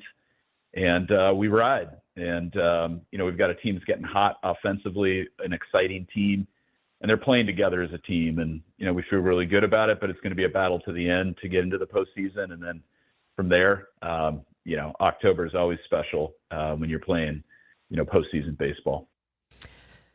San Diego Padres CEO Eric Krupner on with the morning show earlier this morning as part of our manager's report that we do each and every week. Every other week, it's Craig Stammen, and every other week, it is somebody from the front office. Eric Krupner talking about ticket sales earlier, as well as what he considers a successful season. In terms of some of the business side of things, there's a couple of things, obviously, I think Padres fans are worried about. And one, of course, is, you never know what's going to happen with the new ownership change. And so they asked Eric Krupner about what to expect, what should fans expect with the new owners here in San Diego. I think our fans are going to be really excited as they get to know Jose and Kwanzaa better. They are two of the most competitive, down-to-earth, intelligent people that I've met and spent time with, and they are going to be tremendous owners for this franchise going forward. What the Seidler family and Peter really in particular brought to this city and this team was something that we had never seen before. It was a commitment to winning, a commitment to putting a competitive team on the field year in and year out. That really was without precedent in the history of this franchise. And as we look forward to the vision that Jose and Kwanzaa have, which our fans are going to be able to hear directly from them in the not too distant future, as you alluded to, they're going to hear more of the same with a long-term commitment to stewardship of this franchise, connection with our fans and the community, and competing for championships. And that's what they're all about. And so I think the fans, I think you guys, the media, I think, our community, everybody is going to fall in love with Jose and Kwanzaa because they're going to get to know who they are. And they're really great people, very competitive, very smart, very hardworking, and they have a big, bold, long-term vision for this franchise. San Diego Padres CEO Eric Krupner on with Ben and Woods earlier this morning. The last thing, of course, I think that's on the mind of a lot of Padres fans and baseball fans in general is how their front office is preparing potentially for a lockout, and what the Padres are doing in terms of this as well. If there is a lockout, how long it would be? Do they expect to have a full baseball season? Here's what Eric Krupner had to say. Yeah, so we remain optimistic that the 27th season will be played as scheduled. But obviously, with the CBA coming up and negotiations underway, it's a fair question, and I know it's on a lot of people's minds. I do think that, it's important to point out that the commissioner and the players union will handle the negotiations for the new CBA. That's not something that, the Padres are involved in directly. However, MLB's goal is to reach a fair agreement with the players union that improves the game for fans and creates greater competitive balance, which you alluded to. And I do think we've reached a point of competitive crisis as an industry. And I do think the best version of Major League Baseball is one where, regardless of the market that a team plays in, their fan base has a realistic hope, maybe not every year, but certainly every few years, that they can have a team in that market that can compete for a championship. And I think you've seen that in the NBA, the NFL, where you've had dynasties in cities like Milwaukee and Kansas City and San Antonio. And I think we've reached a point as an industry where, unfortunately, a lot of the teams and their fan bases just don't feel like their team can be competitive and doesn't have a realistic hope of competing for a championship. And that's not a healthy industry. That's not a healthy league. And I think we remain hopeful that the Players Union and Major League Baseball can work together to find a new CBA that is fair to the players, grows the popularity of our game, and creates greater competitive balance. And I think those are all fair things to say right there for the, in terms of like what they're looking for in baseball. And I agree with that. I think that's what they need. And we talked about it in the last segment, Frank, about, it doesn't eliminate dynasties, but what it does is it allows certain cities that might not have the most money to be very good. and be able to have dynasties in Kansas City and Milwaukee, to name some, in the NFL and in the NBA, which currently you can't have. And that would be them doing things the right way, or they're doing things creatively. Everybody's playing by the same rules. They might just be doing it better than everybody else. You get rewarded for doing things intelligently and not necessarily because you have the most money. And that's exactly what we put down on that little running scroll down there, is that we know that with a salary cap, we fully understand that there will be dynasties still. There will be teams that are consistently winning. There will be teams that are consistently losing, but it will be because they manage what they have available to them smart, and not because they have more than everyone else, period. Yeah, and that's what you're kind of looking for in this. And I think that's fair for a league. But there's a big reason why every league has this, in the United States. So I'm not overly surprised at that answer. I think that's, exactly what Major League Baseball is going for. And again, all of these labor negotiations and all of these, whether it be the, what's it called? The Protect College Sports Act as well. Like, when we start talking about anything that involves labor negotiations and like what's best for the players or what's best for the owners and who makes more money, I have the same sentiment every single time. I don't care how much money organizations make. I don't care how much money players make. They can make as much as they possibly want. All I care about is what is best for the sports league that I watch, to keep it as competitive, because to me, I think the most competitive leagues are the most entertaining leagues. And in order to do that, they have to make rules where you can't just buy championships. And I think you're seeing that right now with college sports. It's gotten out of hand where they have to do this. And I think you're starting to see this now in, obviously, baseball, where I think a lot of fans have had enough. And the bottom line is, for all of these players and these owners, for that matter, the reason why they have gotten to this position with money is because their sport has been entertaining. And if it's entertaining, people watch. And if people watch, they spend money. And when they spend money, you make money. And if people stop watching your game, they're going to stop spending money on it. And if you're not getting fans to spend money on your sport, you're not making money, and then nobody wins. So a lot of the finances of Major League Baseball, whether it be player side or ownership side, has gotten way out of control, and they have to put in rules to establish this. You could make everybody's salary cap $1 billion. I don't care. But you should have everybody playing by the same rules. And I think the luxury tax, I understand that was somewhat of a good idea at the time. I think the luxury tax cannot be employed in Major League Baseball anymore, because I think the luxury tax only hurts the middle class teams that want to be competitive but don't have the money, like the Dodgers, Yankees, Mets, and Red Sox, right? Like, the luxury tax is preventing the middle class from spending money, because the upper class of Major League Baseball can pay the fees, where like the middle class of Major League Baseball, where you got the Padres are at, they can't really do that. So I think they tried with the luxury tax. It doesn't prevent the top of the market from spending. All it does is stop the middle, 20 teams from trying to be extremely competitive.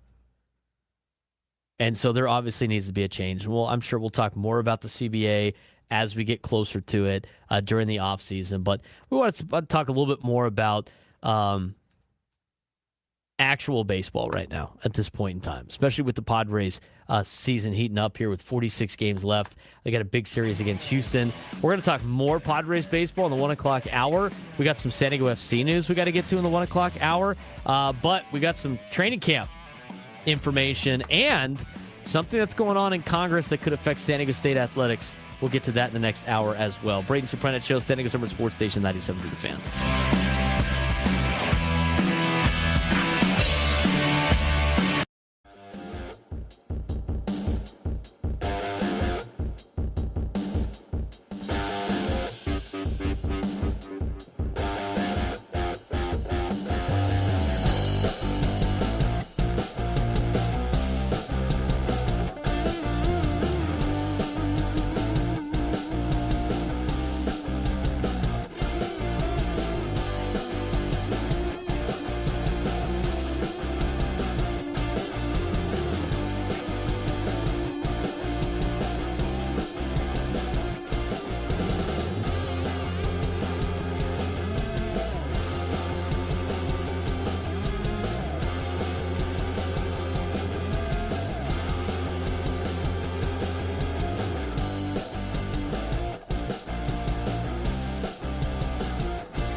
New Lunchtime Hour on the Fan. He's Frank Marchese. I'm Braden Surprenant. This is the Braden Surprenant Show. Setting us over on Sports Station 97.3 The Fan. Going to be with all of you today. A couple hours left of the Braden Surprenant Show this week. Gwen and Chris will join the airwaves next. They'll be on after us, and they will have Mason Miller on today.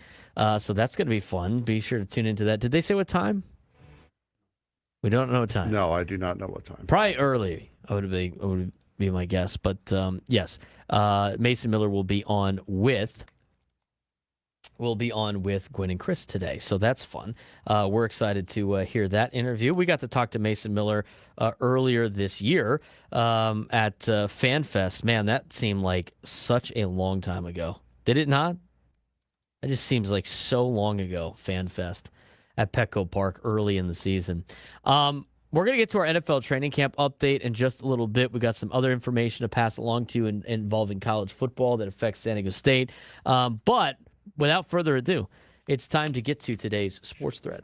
You know that group chat? The one that's always blowing up with the biggest sports takes, debates, and breaking news? You got barbecue back there, and you didn't invite me? Yeah, we've got that too.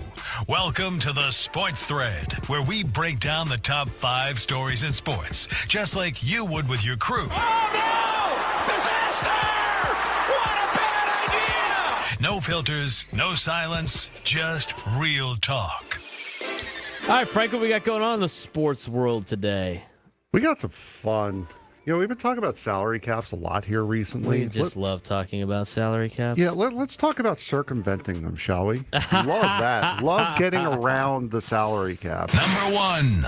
The NBA's investigation into the Clippers and Kawhi Leonard has taken another twist, with new reports alleging Leonard also had an undisclosed sponsorship deal with Daktronics, the company behind the Intuit Dome's massive Halo board. The allegations suggest the deal may have been another attempt to funnel money to Leonard outside of his player contract, though the Clippers have denied any wrongdoing, and Daktronics says Leonard no longer has an active agreement with the company. As the league's investigation continues, the case could have significant implications on how teams structure sponsorship involving star players. If these allegations prove true, should the NBA hand down severe penalties to deter teams from attempting to circumvent the salary cap, or is this simply another example of organizations pushing the limits of the rule book? I think this is a foul. I can't believe that we're in this position. I mean, come on, guys. Like, let's not. I mean, if this might be just the tip of the iceberg, though, too. Yeah, there could be a lot more. And again, of this Pablo as well. Torre on this again. This is gross. Follow the rules, okay? Let's just follow the rules. I mean, this is why you have rules. It's for like stupid stuff like this. So hopefully the Clippers get punished for this. If this is something that has become, if the NBA finds this to actually have happened, but it's just who knows what other leagues are doing right now with the salary cap. As we talk about how great a salary cap is, you know what? For all the players that think they're not going to get paid, just look at Kawhi Leonard. He's still getting paid. It's just different. Come on. If I'm the Toronto Raptors here, I'm starting to consider life without Kawhi Leonard as being part of it, because it looks like this trade is going to get stopped dead in its tracks. Number 2. Could one of the greatest defensive players in NFL history be making a comeback? Rams head coach Sean McVay says there's still no timeline on whether Aaron Donald could come out of retirement, but he did reveal the future Hall of Famer looked outstanding during a recent workout with the team. Donald, who retired after the 2023 season following a decade of dominance in Los Angeles, is continuing to train and evaluate his options. McVay emphasizes there is no pressure either way, saying that Donald has earned the right to make the decision on his own timeline after giving everything to the Rams organization. If Aaron Donald decides he's ready to return, would you bring him back immediately, or is it too risky to count on a 35-year-old who's been out of football for more than 2 years? Define bring him back immediately. I would say start game 1 of the season. I feel like you can bring him back on the roster, but he's got to get into football shape. And I think he has to play a preseason game just to see if he can, just to get back into football shape, as I mentioned before. He's probably talented enough to start game one, but I think you got to put him on a snap count for the first couple of games of the season. The other thing, too, is you play so many games, their defensive line is so loaded that I feel like you should just be trying to get him up to speed for the second half of the season more than the beginning because, I know every game matters. I know any given Sunday. I know all that. You don't want to dig yourself in a huge hole. But, if you are the Los Angeles Rams, I look at Kalshi's they got it trading at 17% to win the Super Bowl this year. It's way above everybody else because of the fact that their D-line's so impressive and they got these stars. They're well coached and they were close last year. I think it's preserving Aaron Donald throughout the entire year. At his point, we've seen guys do this where they miss all of training camp and then they come back for second half of the season. I think you're going to try to if you want to get Aaron Donald out there, you're going to have to ease him into the season. You don't need him for the first half of the year.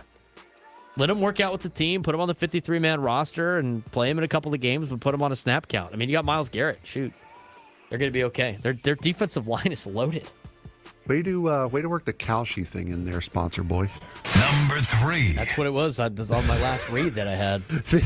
The injury setbacks continue for Red Sox first baseman Tristan Casas, who underwent arthroscopic surgery on his left wrist while still recovering from the ruptured patellar tendon that ended his 2025 season. The 26-year-old now has battled a torn rib cartilage, an abdominal strain, a major knee injury, and now a wrist issue appearing in just 92 games since his breakout campaign in 2023. Once viewed a cornerstone of Boston's future, Casas now faces another lengthy road back with no timetable for his return. At what point do repeated injuries force a team to reconsider whether a talented young player can truly be part of its long-term core? Eventually, again, I've said this multiple times, your ability is your availability, and if you're not available, you're not very good. So, I think you have to give him some patience, but eventually you're going to have to cut bait and just be like, you know what, we're moving on. I don't think they're at that point yet, but they might be coming to that point soon. And then if he works out with another team, good for him. But, you can only you got to do what's best with the organization. If you're the Boston Red Sox, he's just taking up a roster spot and taking up money that you could be using for other pieces, part of your organization. So eventually you're going to have to cut bait.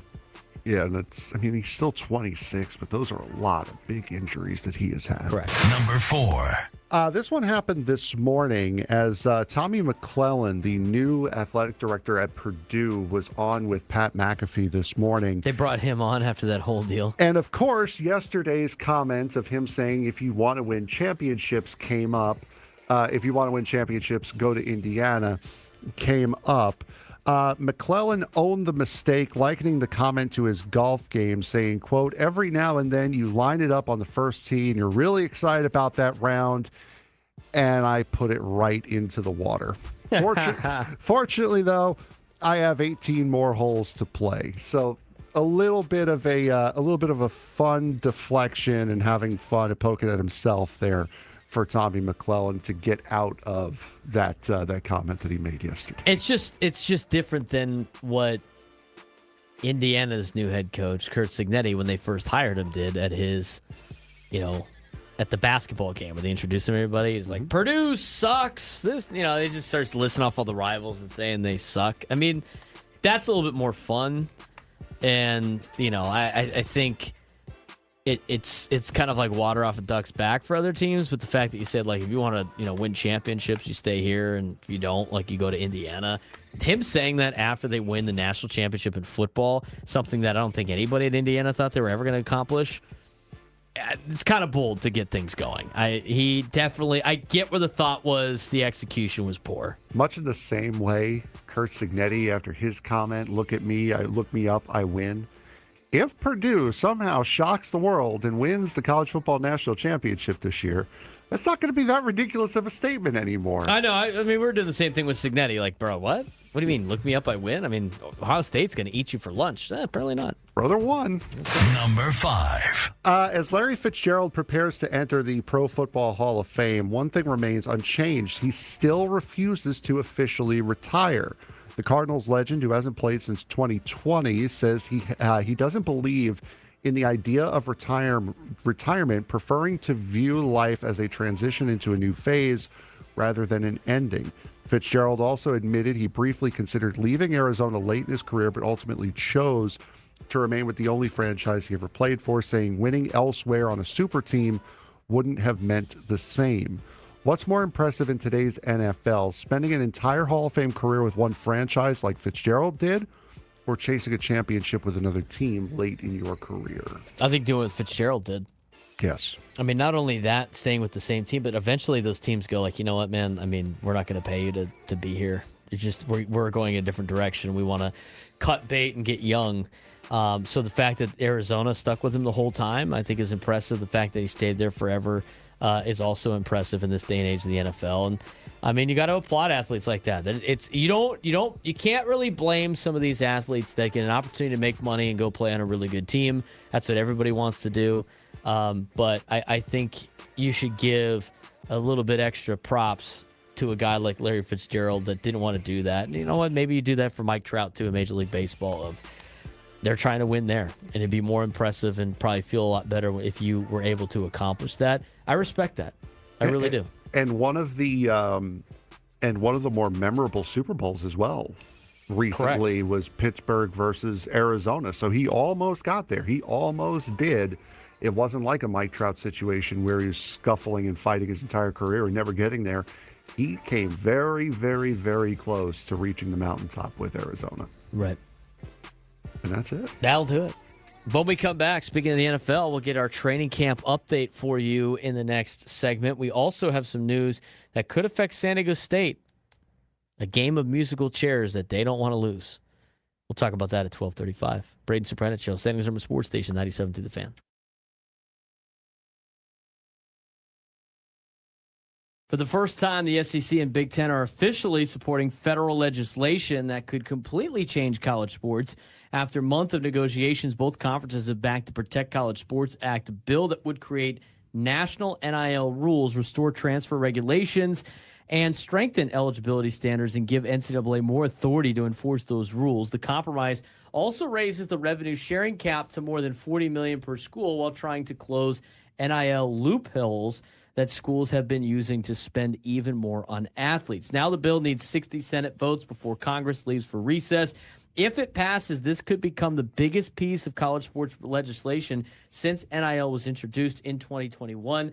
Will Congress finally deliver the stability college athletics has been searching for?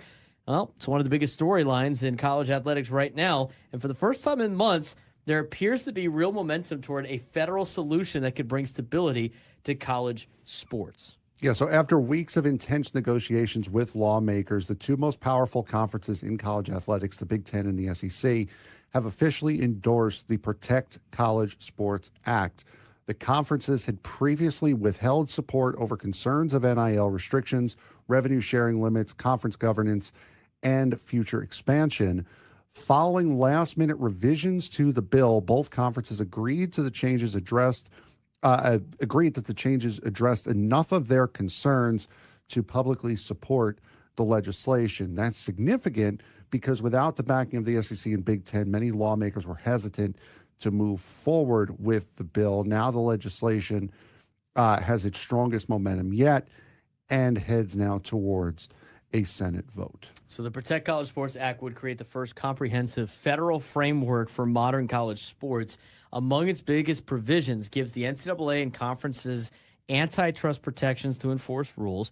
It creates national standards for NIL compensation, restores limits on immediate transfers by allowing one unrestricted transfer, and reinforces standardized eligibility rules, which creates stronger oversight of athlete compensation. Perhaps most importantly, though, the bill attempts to bring consistency to a system that's largely been governed by lawsuits and differing state laws over the past 5 years. If passed, it would represent one of the biggest changes to college athletics since NIL was introduced in 2021. And I like this. I mean, I like a lot of the things that are in there. I mean, I get the only thing that's a little bit negative is increased some of the revenue sharing, which I think a lot of the big schools benefit from at $40 million plus. They put in some caveats to it to make sure that they're investing in other sports besides football, which is not the end of the world. I mean, the SEC and the Big Ten were going to come out on top on this for sure, but it definitely has put in a lot more oversight to college athletics, which it is desperately needed. Yeah, absolutely. And especially when you look at cases like what we talked about last week on the show with the kid from Tennessee. Like you complain and you see all these things about the NCAA losing all these cases that they should be winning as far as athlete eligibility. And then they go and do something like that where you sit a kid out for 2 weeks because of a $400 flight while he was debating whether or not to join the NFL. So this now gives these guys a format to follow, both the NCAA and the conferences, to where stuff like that doesn't happen anymore. Will Congress get it across the finish line, though? That's the biggest challenge, because the Senate still needs to bring the bill to the floor before lawmakers leave for their August recess, and it requires 60 votes to pass. If successful, the bill would then move to the House before eventually reaching President Donald Trump's desk, where the administration has indicated support for federal college sports legislation. And while there's finally optimism after months of negotiations, there's still no guarantee the legislation reaches a vote before Congress leaves Washington, which leads us back to our old I'm just a bill. Yes, I'm only the Schoolhouse Rock song, if you will. For anybody that hasn't seen that, maybe you got to go back and rewatch. There could be a lot of issues with the bill getting it through, but I'm just glad they have, this conferences collectively have agreed to this. Congress wants to get this thing done. So hopefully they're able to make this thing happen. I think it's good for college athletics. I think the money being a little bit high hurts some smaller schools. And the big schools were always going to get, some love here, but limiting transfers is huge. I think honoring contracts is huge. I think some antitrust law exemption is huge. These are all things that college football absolutely needed before they allowed NIL, and they finally got it. Yeah, and looking at some of those things you had mentioned, the $40 million must be distributed differently. They'll get $22.5 million for athlete retention, so more than half of that is going to go to athlete retention, as well as $5 million dedicated to not only women's sports, but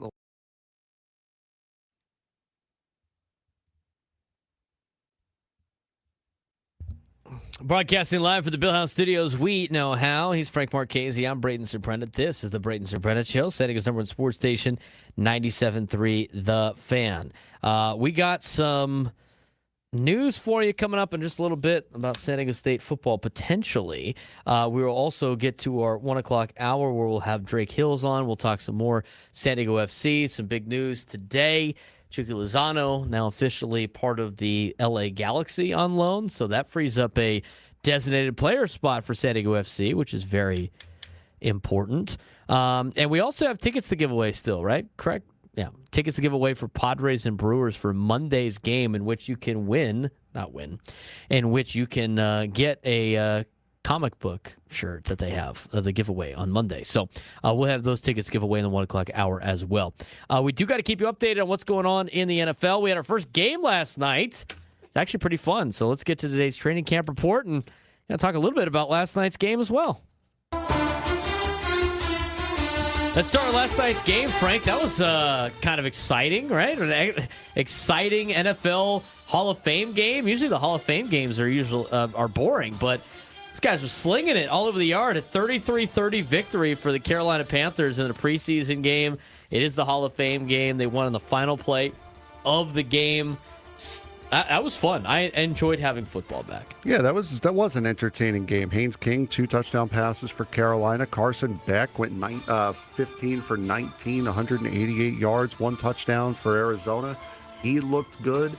I mean, solid game all the way around, especially for the opening game of the year. And I put it into ChatGPT yesterday. I think we asked this question either on air or off air yesterday. How many players have played? How many quarterbacks have played in the national championship game, and then played in the very first NFL preseason game of the next year? Do we trust ChatGPT on something like that? The response was there's only 2. Carson Beck? Well, no. 2 others. Sorry, 2 others. Josh Heupel did it in 2001 for Oklahoma and the Dolphins, as well as Matt Mayock, I believe that is. Mauck. In 2004 for LSU and the Broncos. So, let's see. Josh Heupel for Oklahoma. Did you double check this? I kind of want to double check it. That's fine. All right, so Josh Heupel's last year of college was when? It says 2001. Okay, so he played in a national championship game against Florida State in 2001. So the 2002 Hall of Fame game, did they have one of those? I guess they did. Or at least the very first preseason game. That was the Hall of Fame game. Was the New York Giants beat the Houston Texans 34-17 so in the 2002 NFL Pro Football Hall of Fame game, which was played on August 5th, 2002. That must have just been the Dolphins' first preseason game and not the... Yeah. He got drafted by the Dolphins. Yeah, that's what says here. It says Oklahoma and the Dolphins. So that's not right. And then what was the other guy's name? Matt Mayock, Mauck. Mattmauck. Matt Mock. Mock. Okay, so he played for... Oh, he played baseball, too? That's cool. 2004 for LSU and then the Broncos. All right, so he played for the... Well, let's see if he played in the... All right, so 2000 and... What year did you say? 2004? He played in the national championship game? Yeah, for LSU. For LSU. Okay, so he played against Oklahoma in the Sugar Bowl. All right, and then... so that would be... 2005 Broncos. 2005... Oh, no, actually, no. No, he played in the 2003 national championship. Okay, so then it would be the 2004 Hall of Fame game. Yeah, because the national championship for that year would have been in 2004 because it would be in January, so later that year. Pro Football Hall of Fame game was the Broncos on August 9th. So at least got half of it right. Yeah, maybe. August 9th. So what year did you say? It was. Oh, so it was the 01 Hall of Fame game. It could have been. Yeah, because the 2000 national championship game would have been in 2001, and then the 2001 the Hall of Fame game. So there you go.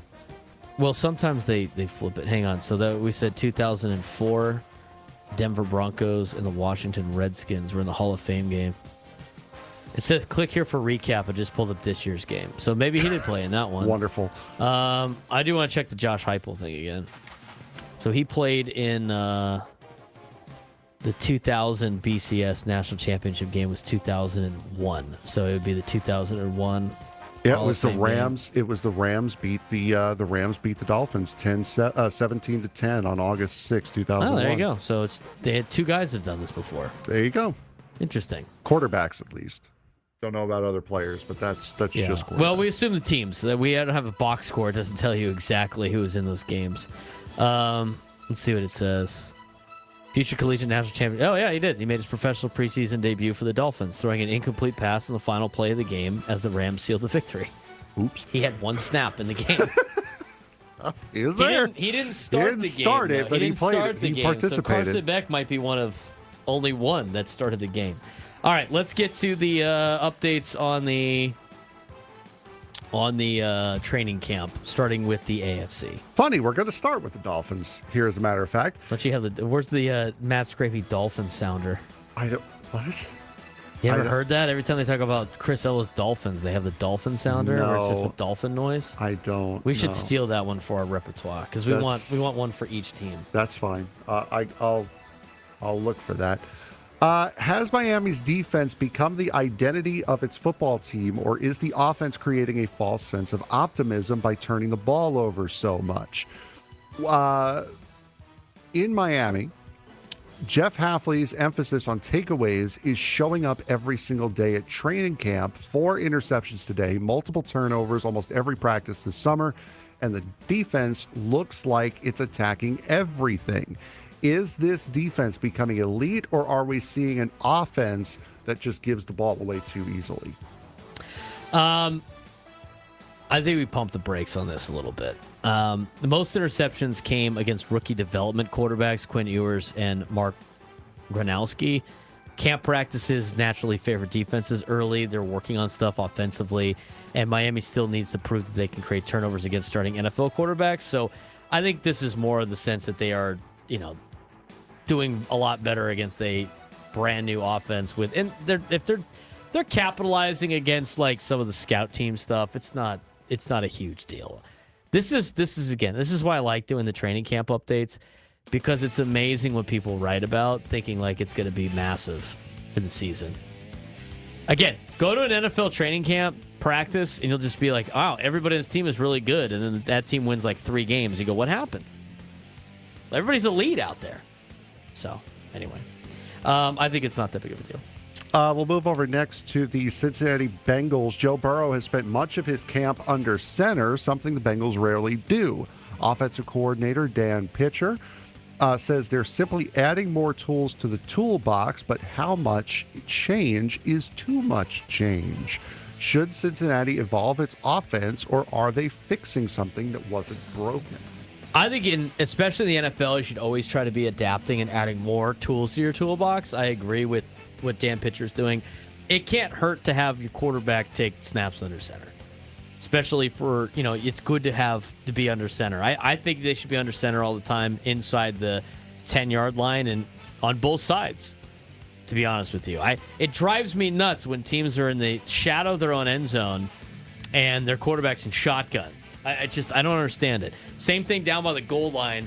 I don't understand why you would be in shotgun a lot of times. I don't agree with that philosophy. I know a lot of offensive coaches out there still think you should always just stick with what you're good at, but I think your quarterback should be able to take snaps from under center. I don't mind the Bengals adding a different flair to their team. I think this is probably good. I just thought of a better dolphin noise that we could use. Jacksonville. You have multiple dolphin noises? Yes, I do. Jacksonville has already extended tight end Brenton Strange, but wide receiver Parker Washington is still waiting. Washington says he's letting his agent handle the business while he focuses on Trevor Lawrence. With receiver contracts exploding around the league, should the Jags lock him up now or wait? Wait. I'm not a big believer in spending a ton of money on receivers. He's a 6th-round pick with limited production. He had one breakout season, and that shouldn't guarantee huge money. I think that'd be a mistake for the Jags to spend a large capital on a receiver that was a 6th-round draft pick. They've already invested elsewhere, and again, the more that you invest in these receivers, you got to take out of other aspects of your game. I'd rather invest the money in the trenches or on defense than in receivers. Plenty of receivers have one good year, then regress. I don't think they should be worried about trying to extend or give Parker Washington a big deal. I think they'd be foolish if they did. Fair enough. They have other guys there, too, that they've invested money in. There's other camp notes there with the Jags, too. Travis Hunter, 103 total camp snaps, 64 on defense, 39 on offense. They're still using him primarily on defense, which I thought was the right move based on how I watched him play in college. So we'll see what the Jags decide to do with Travis Hunter. He missed some time with an injury last year. When I saw Travis Hunter's tape before the draft, he looked like an average receiver out there in college. He looked like an elite cornerback. He did things at corner that were at an elite level. I would imagine he might be used a little bit on offense, but I think he's going to be a defensive-heavy player.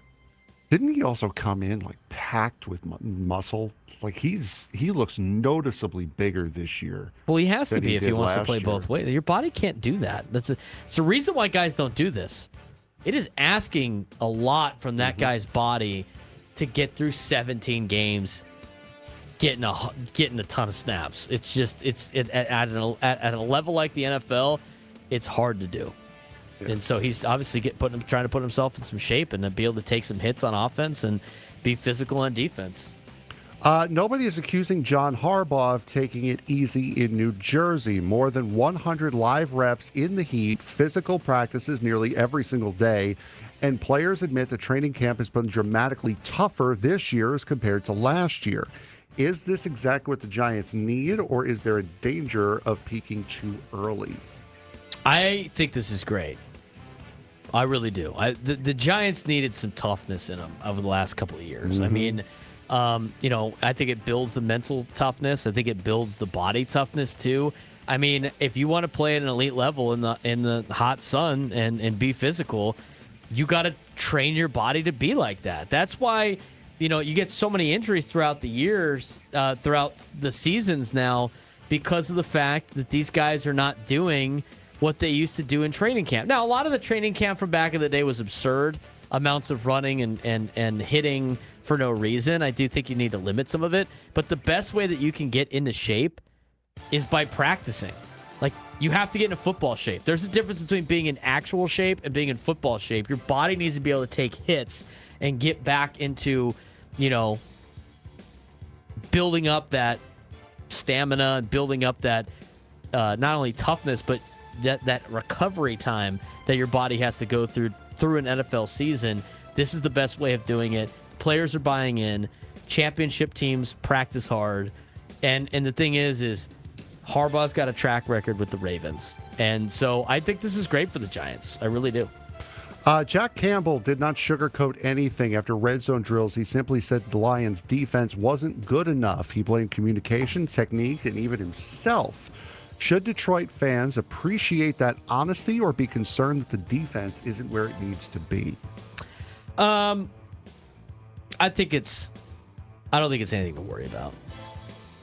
I mean, there's a lot of self-correcting. I mean, there's a lot of times where I leave practice and I go, we have a lot of work to do. I don't think admitting that is fair. They're taking accountability. It's like, we got to be better here. We got to be better there. That's what training camp's for. So, I don't think it's going to be a reason for concern that they're struggling. This is when you want to get all of this stuff out of the way. Right. I mean, you can fix communication issues.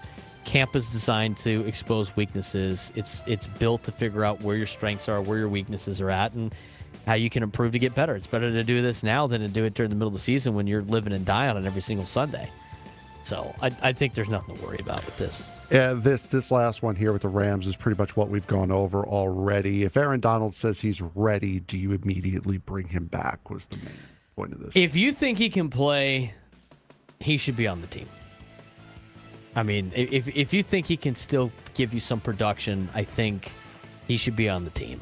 You don't want to see him go somewhere else. I think the fact that he's part of the organization already is great. That D-line is already loaded as it is, so it's not like he has to carry the defensive line. He's still one of the greatest defensive players ever. I think he retired a little bit early, and you see that a little bit more now. Like a guy like Luke Kuechly getting inducted in the Hall of Fame at age 35 is crazy. But he's going to have fresh legs after spending some time away. Pairing him with Myles Garrett is nasty. And you don't have to rebuild the entire defense around him. I mean, elite talent is elite talent. If you still think he's got it, which Sean McVay mentioned that he probably does, that he thinks he does, then yeah, I would just kind of ease him back into it. We've seen it with Marshawn Lynch, Phillip Rivers. They might have missed a step or two, but if you keep him fresh, I think you got a chance to have a pretty good season with Aaron Donald and D-line, on a D-line that's loaded. And I keep saying how loaded they are, but they're great. They're going to be good as they just wrap up camp at LMU. So we'll see if they decide to do it. I think they should. Musical chairs might be coming to college football. Will San Diego State have a seat at the table? We discuss next.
All right, some interesting news today. He's Frank Marchese. I'm Braden Surprenant. It's the Braden Surprenant Show, setting his number sports station 97.3 The Fan. Interesting news today in college athletics that has led to an even more interesting debate and could put San Diego State in a position to not get left behind, if you will. So, here's what we got today. They're trying to pass the the Protect College Sports Act, PCSA. They're trying to get this thing through Congress before that they, break for their little recess, which they have so many of these for no reason. But I digress. So with the Protect College Sports Act, there are some amendments that have been filed, and there's a lot going on, right, when it comes to how much money schools can pay in revenue sharing and how many schools can be in a conference and this and that. But 3 more amendments have been filed to the Protect College Sports Act from Senator Ashley Moody, or a representative from Florida. One creates an exception in the expansion provision to permit Power 4 schools to move conferences without the 5-year probationary period. 2 of Moody's schools, of course, are Miami and Florida State, who are in the ACC, who probably want to go somewhere else. Per the amendment obtained by Yahoo Sports and Ross Dellinger reporting on this, if a Power League school wants to move to another Power Conference, the school can avoid the 5-year probationary period if it withdraws from its league within 180 days of the bill's enactment. The expansion provision in the bill is one of the most hotly debated and divisive concepts. Multiple ACC schools are against the provision and have lobbied their lawmakers for changes to it, as Yahoo Sports puts this together. So, the cap on the amount of schools per conference is 19. If this bill goes through and you have 19 each conference could have 19 schools in it. And you're thinking about like the Power 4 schools that might be moving around, which would be a lot from the ACC because Florida State and Miami want to get out of there. So does Clemson. You got to start doing a math game here. So there's 1 spot available in the Big Ten because they have 18 schools in it.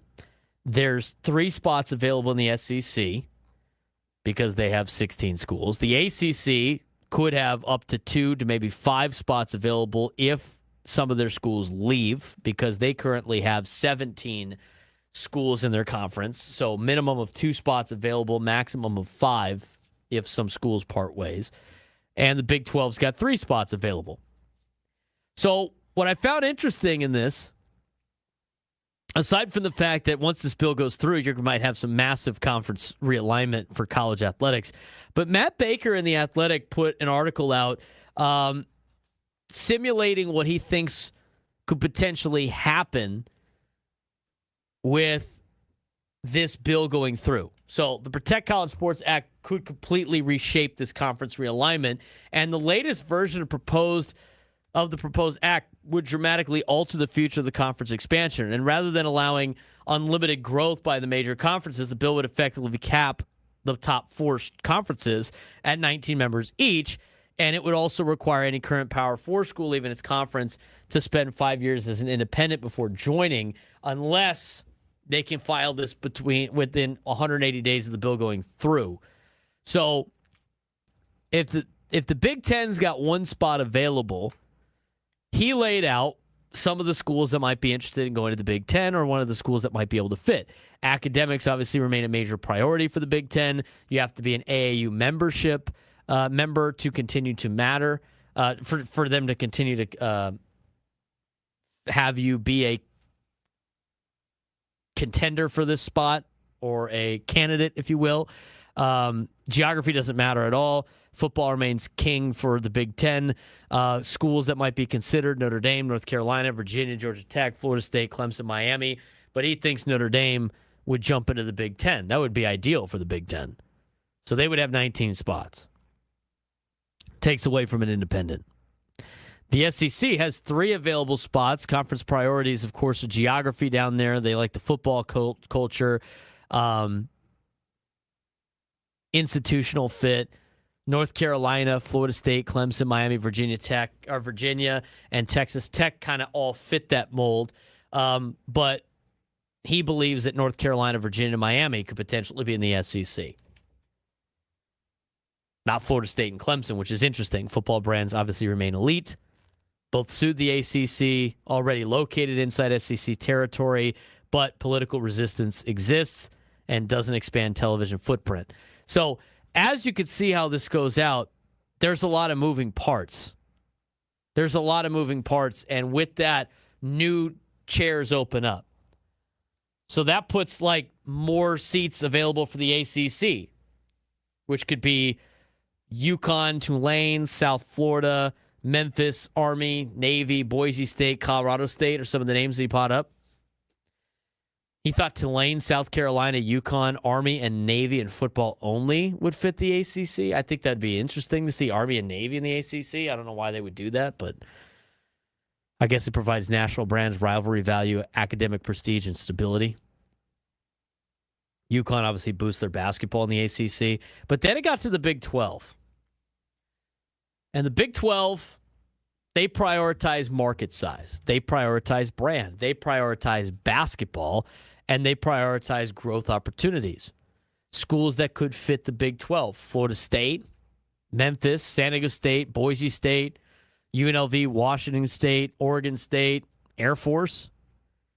But Matt Baker thinks that Boise State, Memphis, and San Diego State fit the Big 12 the best. And the biggest thing about San Diego State is, and this is according to an article written today, they have enormous upside. Think about what the Big 12 is looking for. Top 30 television market. Okay, San Diego, right here. Snapdragon Stadium's brand new. They have had consistent football success over the last 15 years. They were a national basketball runner-up recently. Obviously, we all know that here. Big 12 doesn't have a California presence. San Diego State could fill that. And despite missing out during previous expansion cycles, Matt Baker believes the Big 12 would finally bring San Diego State aboard, which would be very interesting to say the least. So, I think with the new amendments to the Protect College Sports Act, it opens up the door for some movement in conference realignment. With TV contracts being up in 2030, it also brings up moves in conference realignment. And now with the new amendment to this rule about not having to be an independent for 5 years if you move within 180 days of the bill, and who knows if they're going to expand that to group of 4 schools, if you will, or group of 6, if you will, then this opens up the door for a lot of moving pieces. And I think this opens up the door for San Diego State to potentially finally get to a Power 4 conference, if they play their cards right. And if this opens the door, if you're San Diego State, you cannot just be like, we're cool with the Pac-12. You have to be thinking about the next move. And Frank, we talked about this before, but I think this is the silver lining. I think this is the golden parachute for San Diego State to be saved and be a Power 4 school for the first time ever. And they can't mess this up if the opportunity presents itself. And I think this also puts San Diego State in a position to where if they don't take this golden parachute the way they didn't previously, this might be their last chance to ever get it. Because if this provision goes through where you either join a power conference or you have to wait 5 years as an independent to be able to join one, I don't see any team that is currently a power conference school or a team that is going to jump on this 180-day grace period. I don't see any of them leaving. Why would you run that risk of being an independent for 5 years, trying to think, okay, maybe you're going to be an SEC school now. And something happens in those 5 years, you're an independent, and that falls through. And now you have to go down to the group of 6. I don't see a school leaving once they're in with this provision in. So if San Diego State gets this golden parachute to join the Big 12 or join whoever, this is a must take, because there's a very, very high likelihood that you are never going to get this opportunity again. I think so too. And here's the deal with this also. I think with that 180 days, I think that opens up the door. Obviously, where there's smoke, there's fire. The fact that one of the representatives from the state of Florida is throwing this into this amendment, as an amendment into this bill, with Florida State and Miami in their jurisdiction, this definitely tells you that Florida State and Miami are making phone calls going like, we need to get out of the ACC. You got to give us an opportunity to get out, which means they're going to move. And when they move, the ACC is going to try to backfill. And then you're going to see this like domino effect go through college athletics, and you can't be the one sitting there without a seat at the table. And so this opens up an opportunity, because as schools move, and with schools wanting to get to the max of 19 probably schools and to max out their conference, and you got a conference like the Big 12 that is focused on basketball and needs a top 30 market, San Diego State is a perfect fit. But if their leadership screws this up, that could severely ruin the athletic department for San Diego State for the future. Yeah, it completely destroys it. I mean, as far as winning a national championship, especially in college football, it puts them behind the 8 ball. You know the ripple effect that this is going to have into basketball, where now there's 19 teams in each of the Power 4 conferences, which means they're going to be getting a lot of the national championship bids. So that puts even more emphasis and more pressure on winning your conference if you're not a Power 5 school, if you're a mid-major school in basketball. You have to put yourself, forget about the Pac-12. It's not what it used to be.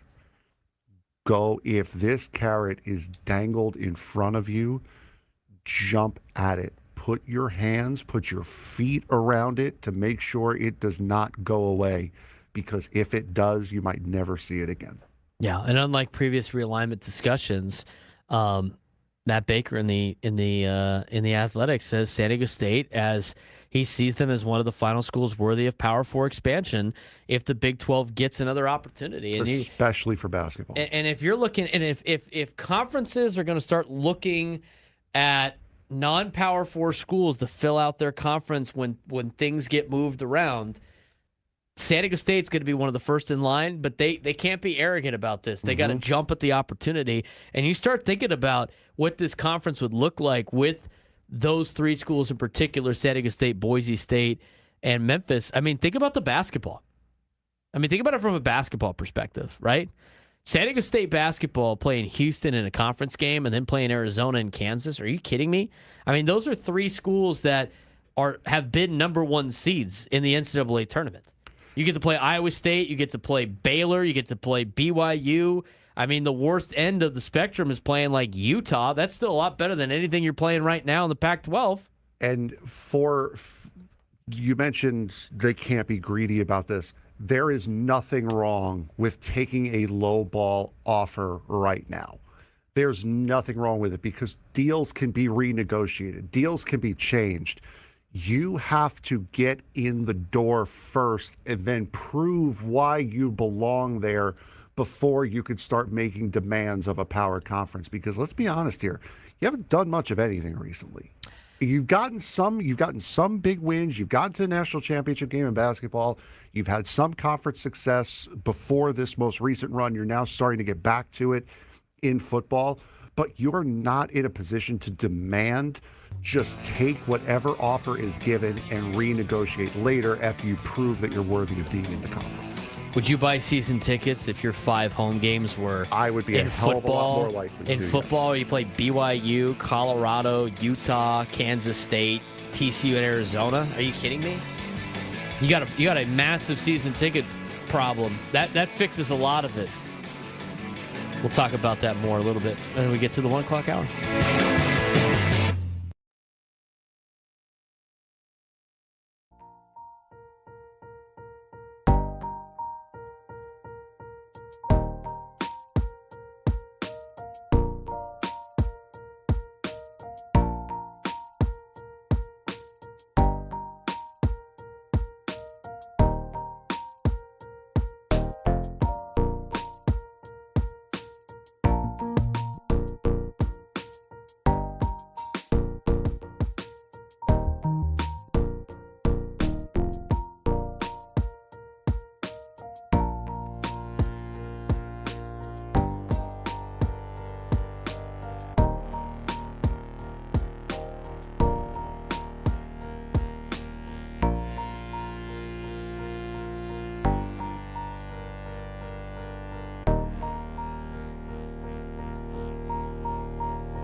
1:00 on a Friday, final hour of the Braden Surprenant Show, San Diego's #1 sports station, 97.3 The Fan. We got to give away some tickets for Padres and Brewers on Monday in this hour. We also will get to Drake Hills in this hour. We'll talk a little San Diego FC in this hour.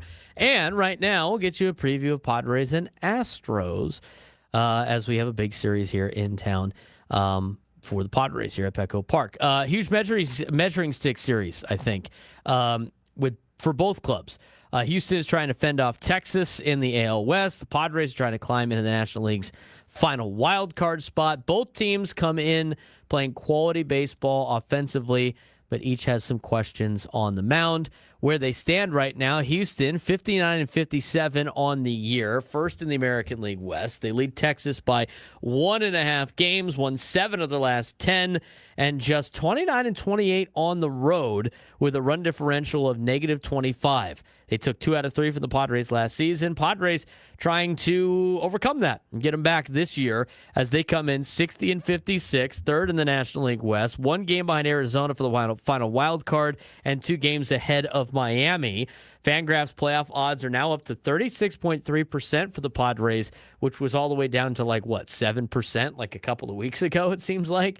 They split 4 games in Arizona after an encouraging road trip. And you look at the standings right now, and you look at some of the games to watch for, not only with the Padres, but games that affect the Padres.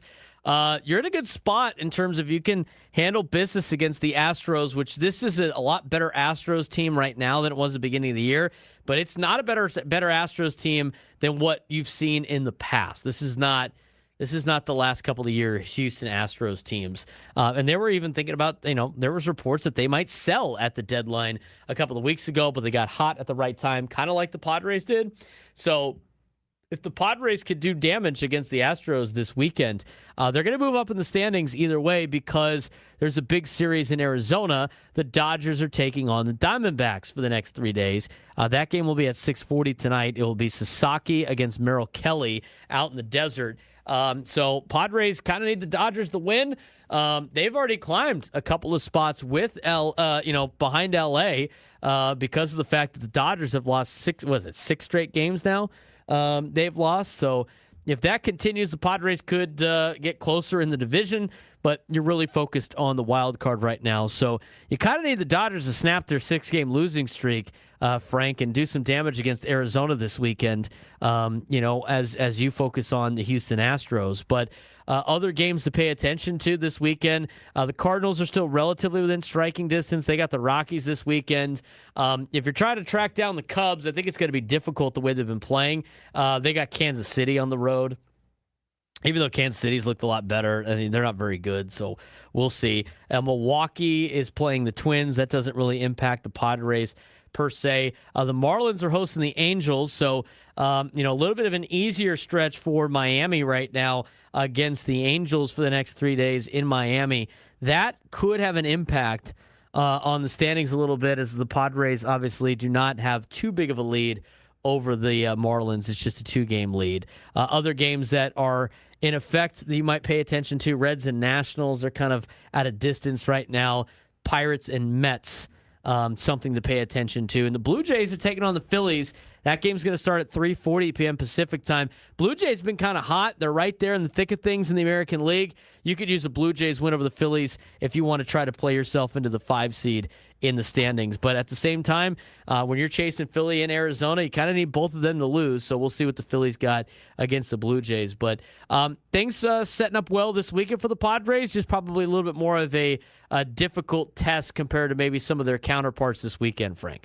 And again, it's the debut of Robbie Ray tonight. Then we know Michael King is going tomorrow. It's a late afternoon start again tomorrow. It's going to be a 4:15 start tomorrow. And then on Sunday night, the pitching matchup still has not been announced. So you got a good set of pitchers coming up here. You would have to assume Vasquez is going to be the one that's going on Sunday night. But yeah, this is a series against a first-place team. You're going to get a first-place team again in the middle of the week. We'll be out there on Wednesday at the Loft, or at least we're projected to be out there Wednesday. So this is a proper kind of measuring stick kind of series or homestand against two division leaders coming in. Let's talk about Robbie Ray. Everything starts Friday night tonight with Robbie Ray.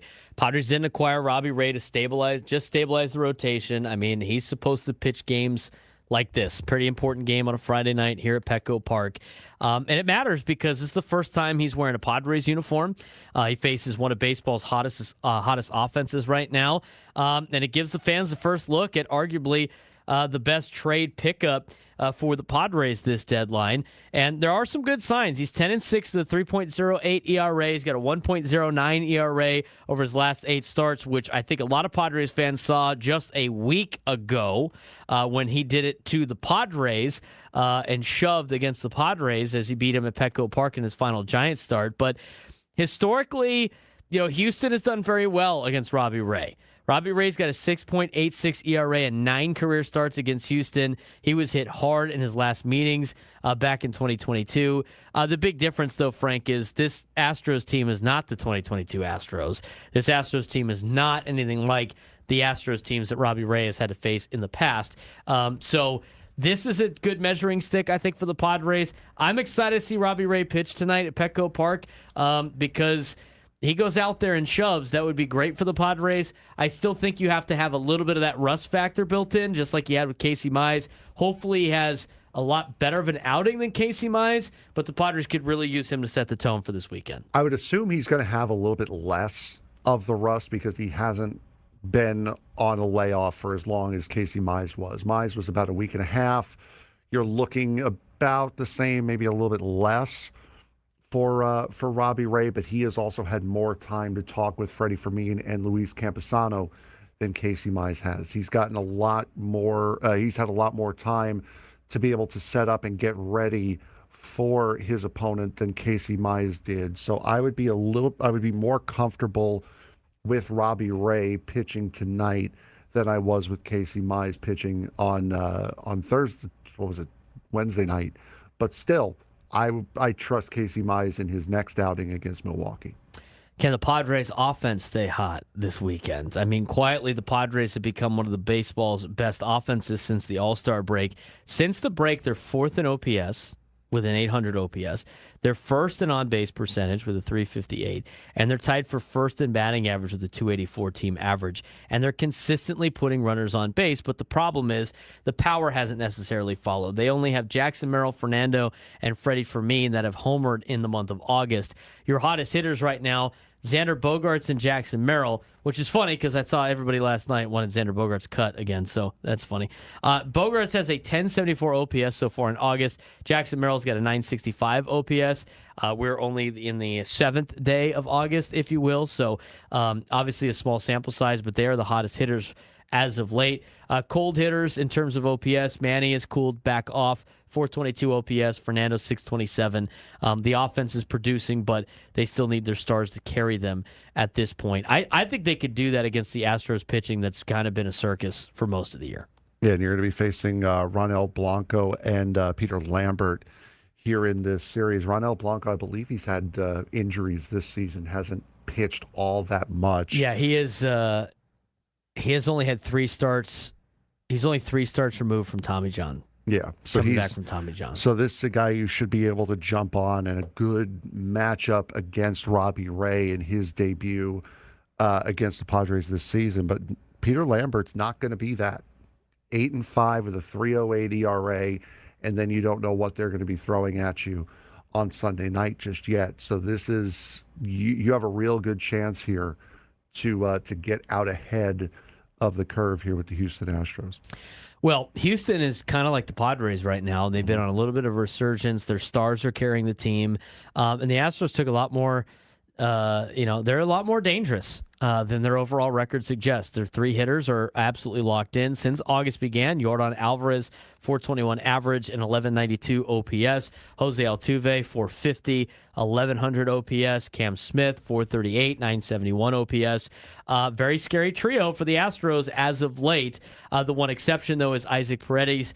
Paredes has completely disappeared. He's got an 059 average this month. Again, small sample size for the month of August, but Alvarez, Altuve, and Smith are red hot, and Isaac Paredes is not. Maybe that will be the hot who's hot and who's not on the EcoWater SoCal Padres pregame show with Sam Levitt. Sam, we did the job for you, so you're welcome. There you go. Pitching matchups tonight, as you mentioned, Robbie Ray and Ronel Blanco. What are you going to say? I was going to say Christian Walker's also been hitting the ball pretty well. His last 7 games, he's hitting 300. Last 15, he's hitting 278. And they also have Dalton Varsho out there in the outfield now after acquiring him from Toronto at the deadline.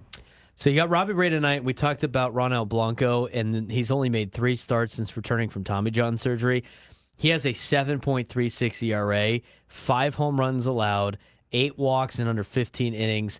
Ray is obviously pitching a lot better than almost anyone in baseball entering the weekend. This is a matchup tonight that you absolutely have to win based on the pitching matchup. And hopefully the Padres do better against this pitching because the Padres have struggled against bad pitching for the last 2 years. Yes, they have. And this is a guy who, when he does have it, is not bad at all. He was struggling before he had the Tommy John surgery last year. 2014, he was 13-6 with a 2.80 ERA.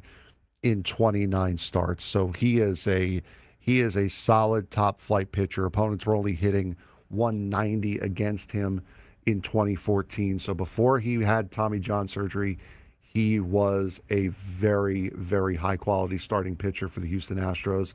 He's now he's trying to work his way back to that. So he has the potential. Just because he had Tommy John surgery doesn't mean he's going to be a pushover because it is in there for him.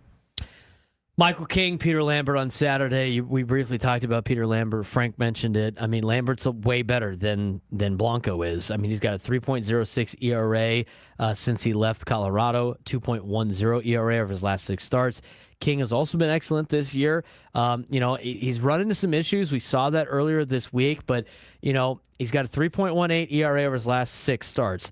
The problem, though, is the Padres are 2-4 in those starts because they haven't scored enough for Michael King. Something to watch for on Saturday. That is a 4-10 start on Saturday.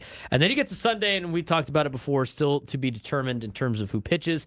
Randy Vasquez could get another turn after 6 shutout innings on Tuesday. Let's talk about the bullpen battle real quick. Late innings should be outstanding.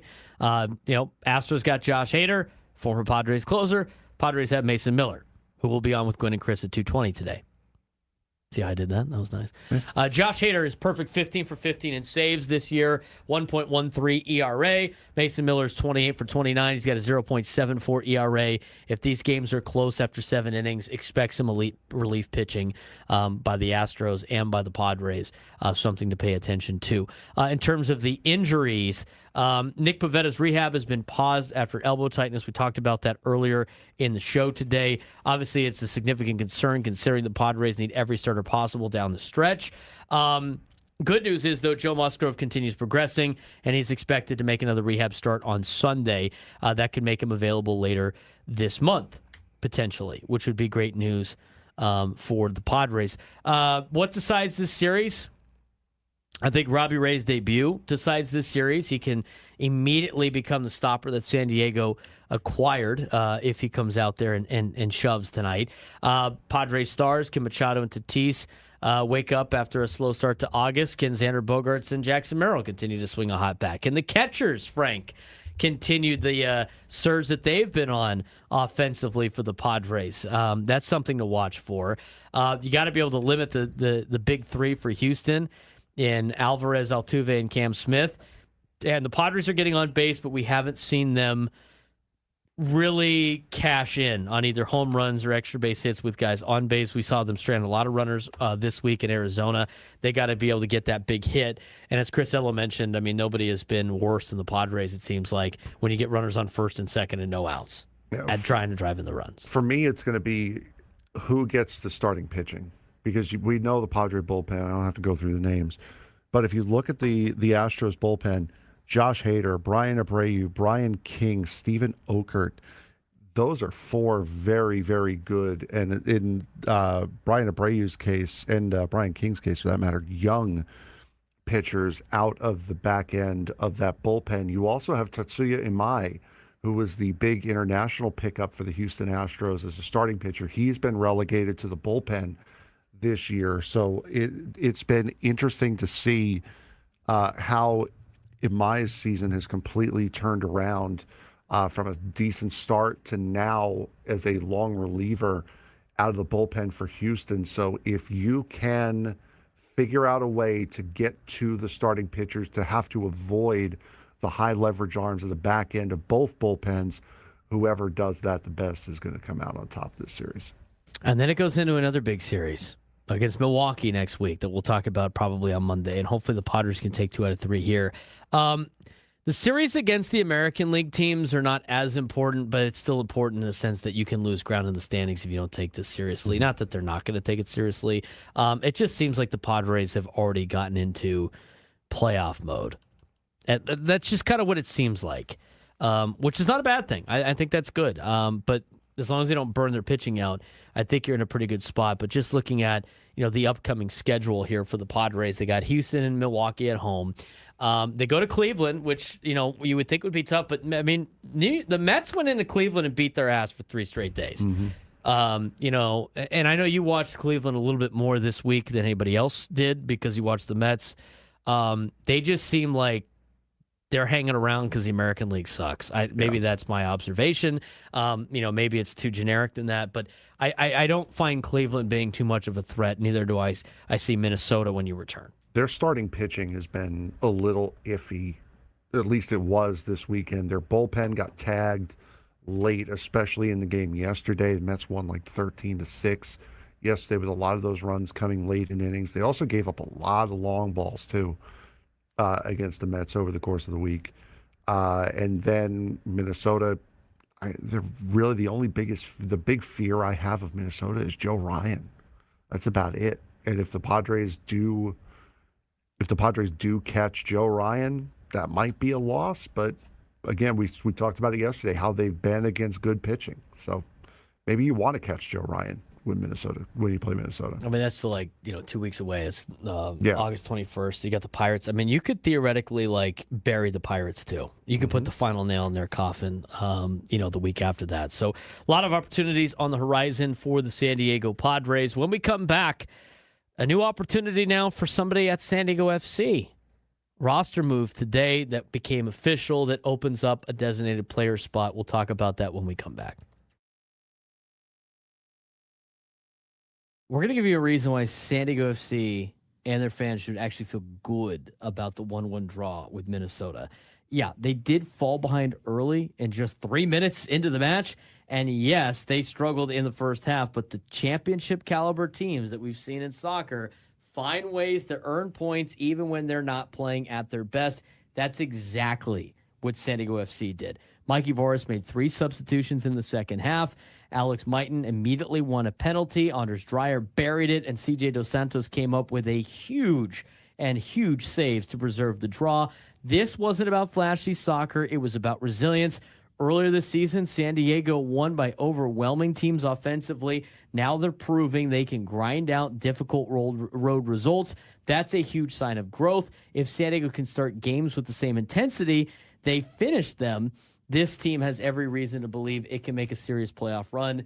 Is San Diego FC becoming one of the most complete teams in Major League Soccer? Well, we'll discuss that here in a second. But, Frank, this is a team that wasn't able to finish. Now they're not really able to start, but they finished really strong. At least they're in a position now where they get points in the standings instead of a late dramatic loss. They nearly stole that game, too, as Marcus Ingvartsen hit 2 crossbars late in that game, including one with maybe a minute to go in stoppage time in the second half. So it's been an interesting change from San Diego FC. It's not quite the team that we saw before the World Cup break, and they're still not quite the team they were at last year or even at the beginning of this year, but they're starting to put pieces together. They put a lot of focus on the second half of matches. It bit them in the opening match coming out of the World Cup break, but these last 2 have been very, very positive signs for San Diego FC moving forward. Yeah, just in terms of the details, I mean, Minnesota struck just 3 minutes into the game, and I got the notification on my phone. It was during the Padre game too, so I was like, oh, maybe the Padres did something but then I realized I was at the game, and so it couldn't possibly happen before. So I was a little upset at the fact that I looked down, because that's the deal when I'm watching the Apple Sports app is so fast that you get the buzz. You're like, what happened? And you're like, something amazing is about to happen. I'm sitting there going like, I get the buzz in my pocket. I'm like, something amazing. Wait a minute. I'm at the game. I'm here. It's not a prediction, right? So I looked and it was, oh, wow, Minnesota's already up 1-0 on San Diego FC. What the hell is going on? Anyway, but they adjusted. They made some changes. They had a good clean sheet in the second half. And, the player's spotlight has to be CJ Dos Santos. While Dreyer will receive plenty of attention for converting the penalty, Dos Santos quietly turned in one of his best performances of the season. First half saves prevented Minnesota from putting the game out of reach before San Diego can settle into the match. And then, second half, he really shined for San Diego FC. He's a big reason why this team won. Yeah, it's so nice to have your starting goalkeeper back, which is something that this team has missed all year long leading up to the World Cup break. So to have CJ Dos Santos back and to have him have as big a performance as he had, also made a couple big saves late as well, that is a huge, huge point of emphasis for San Diego FC, because without, sure, again, you could have had the Dreyer penalty, but without CJ Dos Santos, you're in a position to where that Dreyer penalty may not have mattered. So what's up ahead now for San Diego FC? Well, they shift its focus toward the opening phase of Leagues Cup, where every match becomes an opportunity to build momentum before returning to MLS play.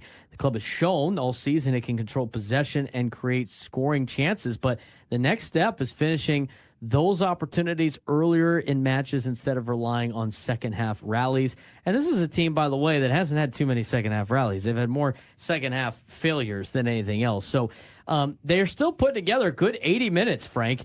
It's really the 10 minutes to make it 90 that it's been a little bit of a problem. So as they now transition into Leagues Cup, it's a good break in terms of take your eyes off the standings of the MLS.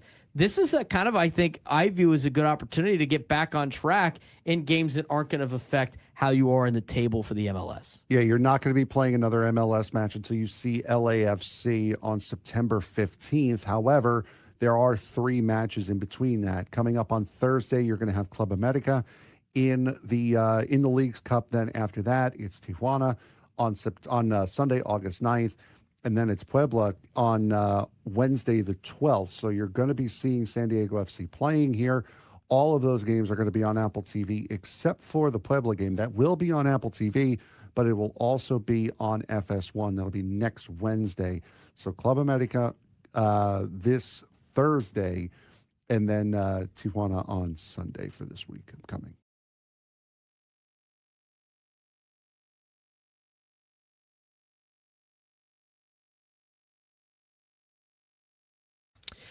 Baseball coverage on 97 through the Fan is presented by Xfinity. Score the most reliable Wi-Fi, one price, 5 years guaranteed. Xfinity, imagine that. He's Frank Marchese. I'm Braden Surprenant. It's the Braden Surprenant Show. San Diego Summer Sports Station 97.3 The Fan. Big game this weekend for the Padres against the Astros. When we go to break, we are giving away Padres tickets, Padres and Brewers, for Monday's game. As we go to break, be the 5th caller. You will win tickets to Padres and Brewers coming up on Monday. That Monday game. Celebrate Portuguese culture and purchase a theme game package, which includes a limited edition Padres theme hat. Tickets at padres.com/tickets. We will be doing that as we go to break. But right now, we do want to talk a little bit about San Diego FC. Estadio Azteca continues to be a house of horrors for these guys. They have started the Leagues Cup. They lost last night. They did get a goal, but what was the recap from last night, Frank, before we talk about the major roster change for San Diego FC? It didn't look good. I mean, San Diego FC, they have looked very poor in their outings down in Mexico City. They've looked outplayed. They've looked outclassed, and this was, again, the case here. Brian Rodriguez scoring the 11th minute, and then Eric Sanchez in the 33rd. Violante scoring just before the half, going in 2 minutes into added time, going into the half. Luca Bombino ended up getting one back in the 63rd, but this is a San Diego FC team that really does not like playing down in Mexico, playing at the Estadio Azteca. But good news for them, though. Their next two matches in the Leagues Cup this Saturday and this upcoming Wednesday will both be right down the street at Snapdragon Stadium. The big news, though, of course, is the fact that San Diego FC has now potentially opened up a designated player position, which is good news for them because they have finally found a landing spot for Chucky Lozano, Frank. Yes, we reported this yesterday that there were rumors going around that a deal was finalized between San Diego FC and the LA Galaxy on a loan deal for Chucky Lozano, and as of this morning, it was confirmed. So Chucky Lozano is now a member. He's still a San Diego FC player. He is just playing now for the LA Galaxy on a 6-month loan through the end of this season. So he will return to San Diego FC in January, I believe, when the winter transfer window opens. But Chucky Lozano will now be playing for the LA Galaxy. And as I mentioned yesterday, San Diego FC still has both of their games against the LA Galaxy left, with the most recent one being on the 29th, which is a Saturday, to close out the month. That will be here. And those two games got very chippy on the field and between the fan bases last year when the Galaxy came around. I mean, the Galaxy are excited for this. Their fans might not be. But their general manager, Will Kuntz, said that Herving is a player whom we tried to acquire 3 years ago. So this feels like something of a full circle moment. Fierce competitor with excellent track record of performing on teams that have competed for titles in multiple leagues, including his debut season in the MLS. As we evaluate opportunities to strengthen our roster for the stretch run of the season, it becomes clear that Herving was the right player for the moment we are in as a club. We have a talented group, strong locker room, yada, yada, yada, yada, yada. I think this is a win for San Diego FC on multiple fronts. Yeah, to get him back, to get him off of the roster. It's a designated player spot. The LA Galaxy also had another signing today. Trying to go back to, he's a former player for Barcelona that they had signed today. I can't find who it was. Juan, if you wouldn't mind in the chat, I believe you would know. Former Barcelona player coming over to the LA Galaxy as well. So that's I think that would probably be a bigger, more impactful signing for San Diego, for the LA Galaxy. But yes, very, very good either way for San Diego FC to get him off of the roster and open up that designated player spot. I agree with one in the chat. I mean, why would the Galaxy waste a DP on him instead of trying to go get a better player? I find that interesting. But good news for San Diego FC. They can now put this in the rear view. We'll see. Is this a loan to buy potentially? I haven't seen anything about that, but let's see here. No, it looks like just a straight loan for San Diego FC. It was Sergei Roberto was the other guy, former player for Barcelona and for Como in the Italian city. He is now also with the LA Galaxy as well. We'll have more information on that when Drake Hills joins us next on the Braden Surprenant Show.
Congratulations to the people that were paying attention to the last segment to help themselves win some tickets to the Padre game. Who was the winner? Shane in San Diego. Shane in San Diego. Have a good time with the Padre game on Monday. He's Frank Marchese. I'm Braden Surprenant. It's the Braden Surprenant Show. Standing at Summer Sports Station, 97.3 The Fan. I saw. Go what ahead. did you say? The loans. Yeah, I was going to say, I saw somebody in chat asking what loaning in soccer was all about. And apparently, as Juan said, Lozano does have a loan to buy option in that contract. But from Juan answered the question, but wouldn't it be nice, like, you saw how good Jace Bowen was doing in AAA. this year. Wouldn't it be nice to just like give him to the Colorado Rockies for 3 months to be able to like learn on the to like be able to learn on the fly with Colorado, and then let them do all the development, and then bring him back here for a season for his contract? I mean, that seems like it would work. Yeah, it'd be nice. It'd be fun. That already exists. It's called the New York Yankees and the Los Angeles Dodgers. And then in college football, we like to call that Ohio State and Michigan and Georgia and everybody else that loads up. Indiana that loads up on transfers. It already happens. The difference is, though, they don't have to go out there and find these players, sign them, and then loan them. They'll just be like, they just wait.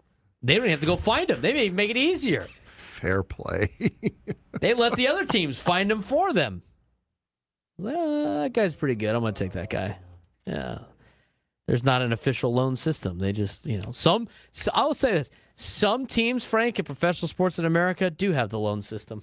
You just don't. It's just not officially called that. Fair play. Fair enough. All right. Let's get to some more pressing matters. Got to get out to the SDCCU fan hotline. It's not Big Bang Banking. It's better. Talking some soccer to finish up the week with our guy, Drake Hills. Drake joins us on the SDCCU fan hotline on a Friday. What's going on, Drake? Hey, it's pretty hot out here, man, and a lot of news to talk about. We got to talk about some SDFC. Yeah, I want to see how your Horned Frogs are feeling going into fall camp, Braden. What's up? What's going on down there in the Big 12? Well, you know what? They've already started their fall camp. A couple of I think they're in their second. This is completing their second week of fall camp. They got the week 0 game, Drake, in Ireland against Bill Belichick and the North Carolina Tar Heels that have put their defensive coordinator, his son, on leave. And then they have their issue with their general manager, I guess, if you want to call it over there, too. I mean, they got a lot. They're a circus. I hope the circus continues through Ireland. That's what I'm hoping for in that. But, I didn't really get to talk to you about, we don't really talk college football. It's mostly soccer. We got a lot of soccer to get to. But the new Save College Sports Act just put in like a amendment that would allow schools to be able to go into a power conference. If they leave a power conference, go to a power conference if they leave within 180 days of the bill, which increases conference realignment. And every conference only have about 19 schools, perhaps. We discussed this earlier, but you know what? Big Ten's got an open spot. ACC might be having teams leave. I mean, what's conference realignment? What do you think conference realignment might be coming up here in college athletics? Well, what you're telling me is that there's a transfer portal for collegiate institutions. Yes. That's what it sounds like to me, that there is no tradition, there is no sustainability over the course of a college football generation, whether you want to, now you don't really know what a generation even is, but I guess in the BCS era, you're thinking, 2, 3, 4 years maximum, unless you're Saban at Alabama or Urban Meyer at Ohio State or even Florida before that. I just don't see the actual benefit long term, because what I see is an instability that will then in turn affect the university of itself, because people think that university athletic departments are just completely separate in terms of the actual economic impact that it has and the draw for students to even go to these schools. If you think that those two are not correlated whatsoever, I think you need to read a little bit more on the impact of particularly college football in today's day. Yeah, there's a fun little, this guy created a website, Drake, and I saw on social media for like the furthest, it's like college football travel, and it just documents like who's got the furthest travel, and it's like Cal and Stanford, and he basically threw Hawaii out because they always travel far, and Sacramento State, and he's like, Sacramento State is playing all their games in the Mid-Atlantic as part of the MAC, and Cal and Stanford are in the Atlantic Coast Conference. It's funny, these institutions that are supposed to be incredibly intelligent don't know how to teach geography, but that's neither here nor there. Let's talk about an on-field recap of last night for San Diego FC before we dive into that. Leagues Cup's going on for all of our newer soccer fans. What is the Leagues Cup and what is San Diego FC competing in right now?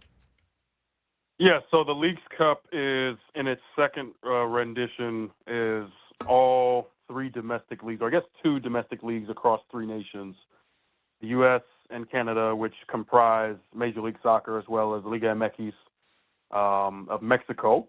And the club teams, including San Diego FC, will play in this continental club tournament to essentially create another avenue to get to the CONCACAF Champions Cup, to then lay the claim that they are the best club team on the continent.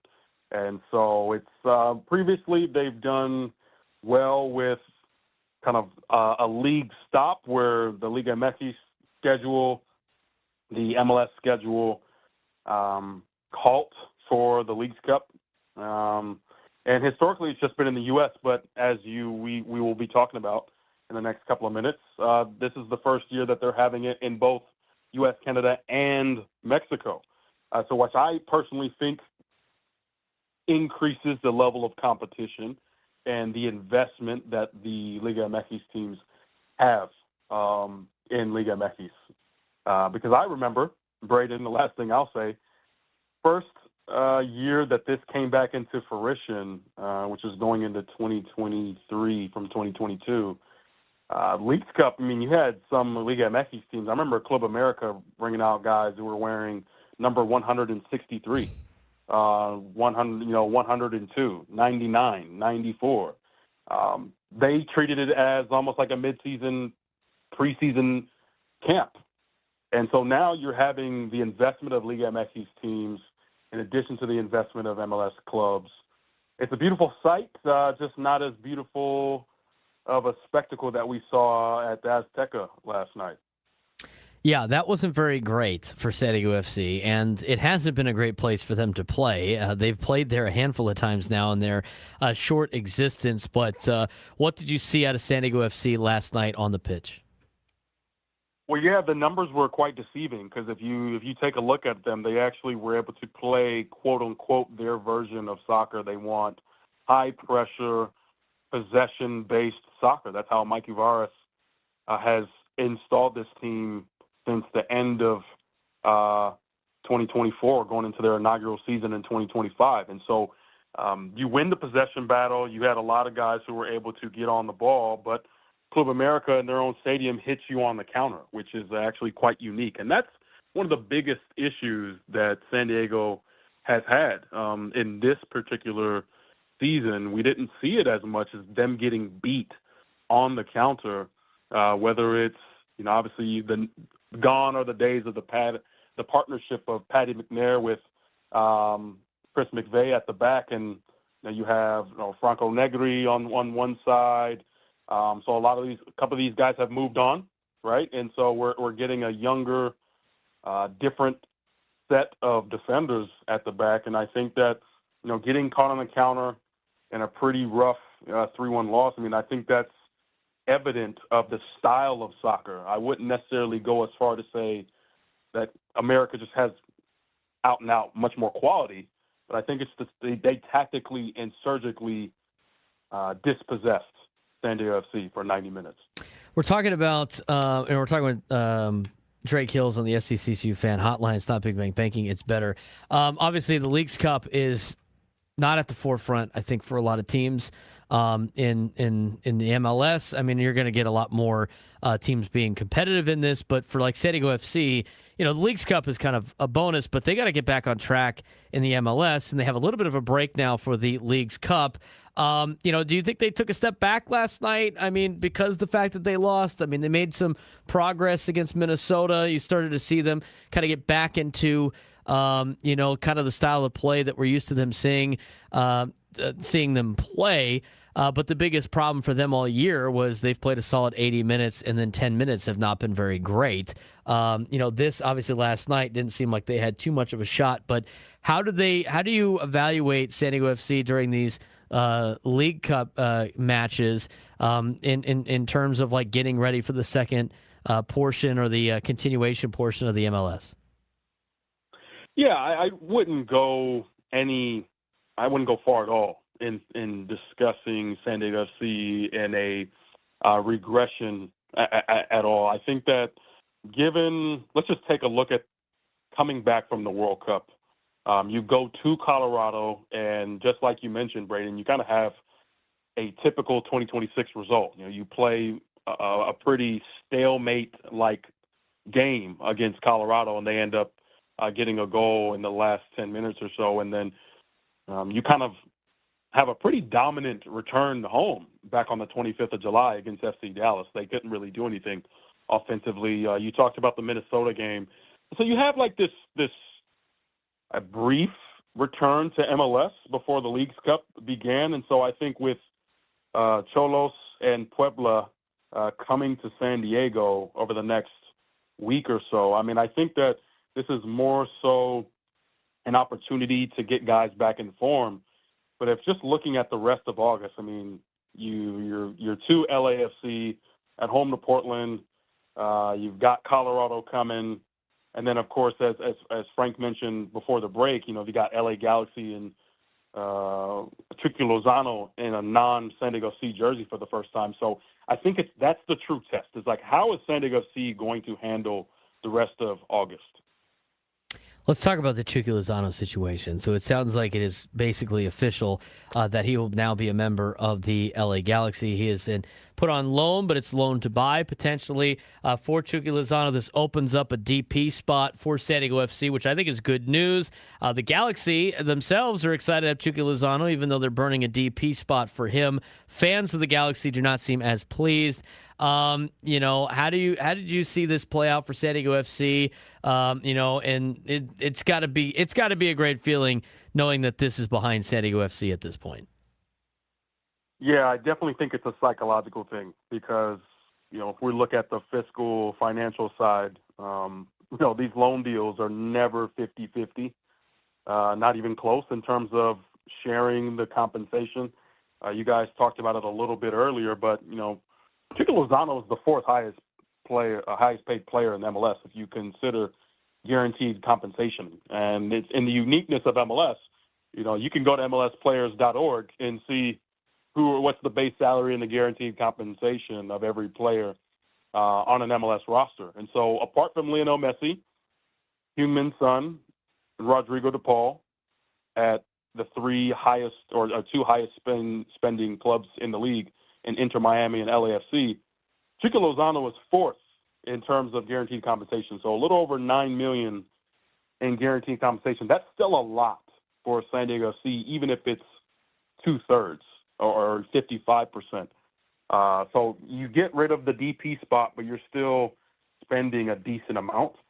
But I will say psychologically, I think it's really good for the club, for the team, as well as Mikey Varas and the coaches to really focus in and not have that hovering over them. But I would say with LA Galaxy, I think they're getting someone who knows his back is against the wall. Like, Chucky knows that he has a lot to prove because the narrative, as well as, his form, he hasn't played since the midway of the playoffs last year. So I think with bringing in Elias, Tunisia didn't do well in the World Cup, but I think Elias was decent and has been a part of the national team and has been a part of the European outset at club level. So you're getting someone who is 4 years younger, will occupy that DP spot, who is very technical and I think matches what you would need in not only a goal scorer, but another creator to help out Anders Dreyer up front.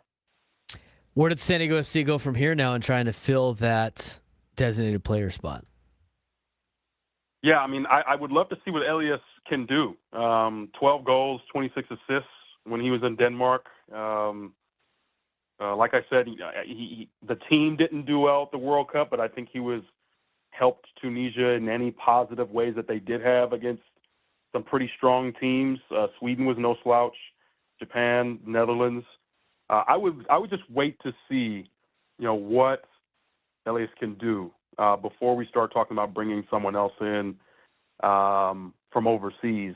So I would like to see if he could add, maybe 5 to 7 goals over the next 2 months. I think that's a fair litmus test to see. Okay, trying to get him back into form after leaving the World Cup. Can Elias jump onto this train with Marcus Ingvartsen having a strong year? Obviously, Anders Dreyer being Anders Dreyer. Can you get 5 to 7 goals between now and mid-September from Elias Ashuri? So after the loss last night, they're back in action. San Diego FC is on Sunday at home against the Cholos. What does Tijuana bring in terms of a challenge for San Diego FC? Yeah, I mean, ultimately, it's the diversity in like how they want to play. I think that Cholos, similar to maybe not as widely talented as a Toluca in the Champions Cup from earlier this year, or Club America from yesterday. I think there's still that danger of, hey, Cholos could kind of stick a foot in there and disrupt that possession-based game that San Diego FC wants to play. And so I think it's important that the San Diego FC team going back home, being out of the comfort confines of their home, can they play a more sturdy defensive sense of soccer? Not saying like they should park the bus, but I'm saying, can you be organized in defense and focus on not getting beat on the counterattack? If you do that, I think you can not only get that win against Cholos, but also even Puebla and move on to the knockout stages. Drake, we appreciate the time as always. Look forward to talking to you next week. And do you have any plans to go see the new Northwestern football stadium this year? Yeah, I want to go into that safe standing soccer-inspired student section. I know no one really thinks of the Northwestern Cats as a student section, fan frenzy. But, with this new stadium, you got the canopy open. Oh, man, I can't wait to get over there. My Ducks and my Cats are playing on Halloween this year, so we'll see. Yeah, we'll see what costume Drake decides to dress up as, either the Duck from Oregon or maybe the Wildcat from Northwestern. We'll see how that goes. Always great talking with Drake Hills on the SDCCU Fan Hotline. It's not Big Bang Banking. It's better. He joins us each and every Friday to give us a soccer update, but he is a big college football fan as well as college basketball. Also, big Oregon Duck alumni. And you know what? I don't think Oregon plays Northwestern this year, but that's got to always tear them up a little bit. Just wear the duck hat and then like a cat. I think are they playing each other this year? I can't remember if they are, and he talked about that, or if they did that last year and he did the double jersey thing. Oh, they are playing. They're playing each other on Halloween. Oh, that's what. So they're playing each other on Halloween. Okay, yes. It's in Eugene. It would have been better if it was at Northwestern. Drake could have checked out the new stadium. Could have done. I do got my buddy who's a Penn State fan is going to Penn State at Northwestern. He knows Drake. Did not go well for them last year, Northwestern. No. 34-14. Not great. Not great, sir. That'll do it for us this week. He's Frank Marchese. I'm Braden Surprenant. Thanks again for tuning in to the broadcast all week long. Gwen and Chris are coming up next. Mason Miller will be on with Gwen and Chris at 2:20. Stay tuned for that. We'll talk to you guys on Monday. Have a great weekend.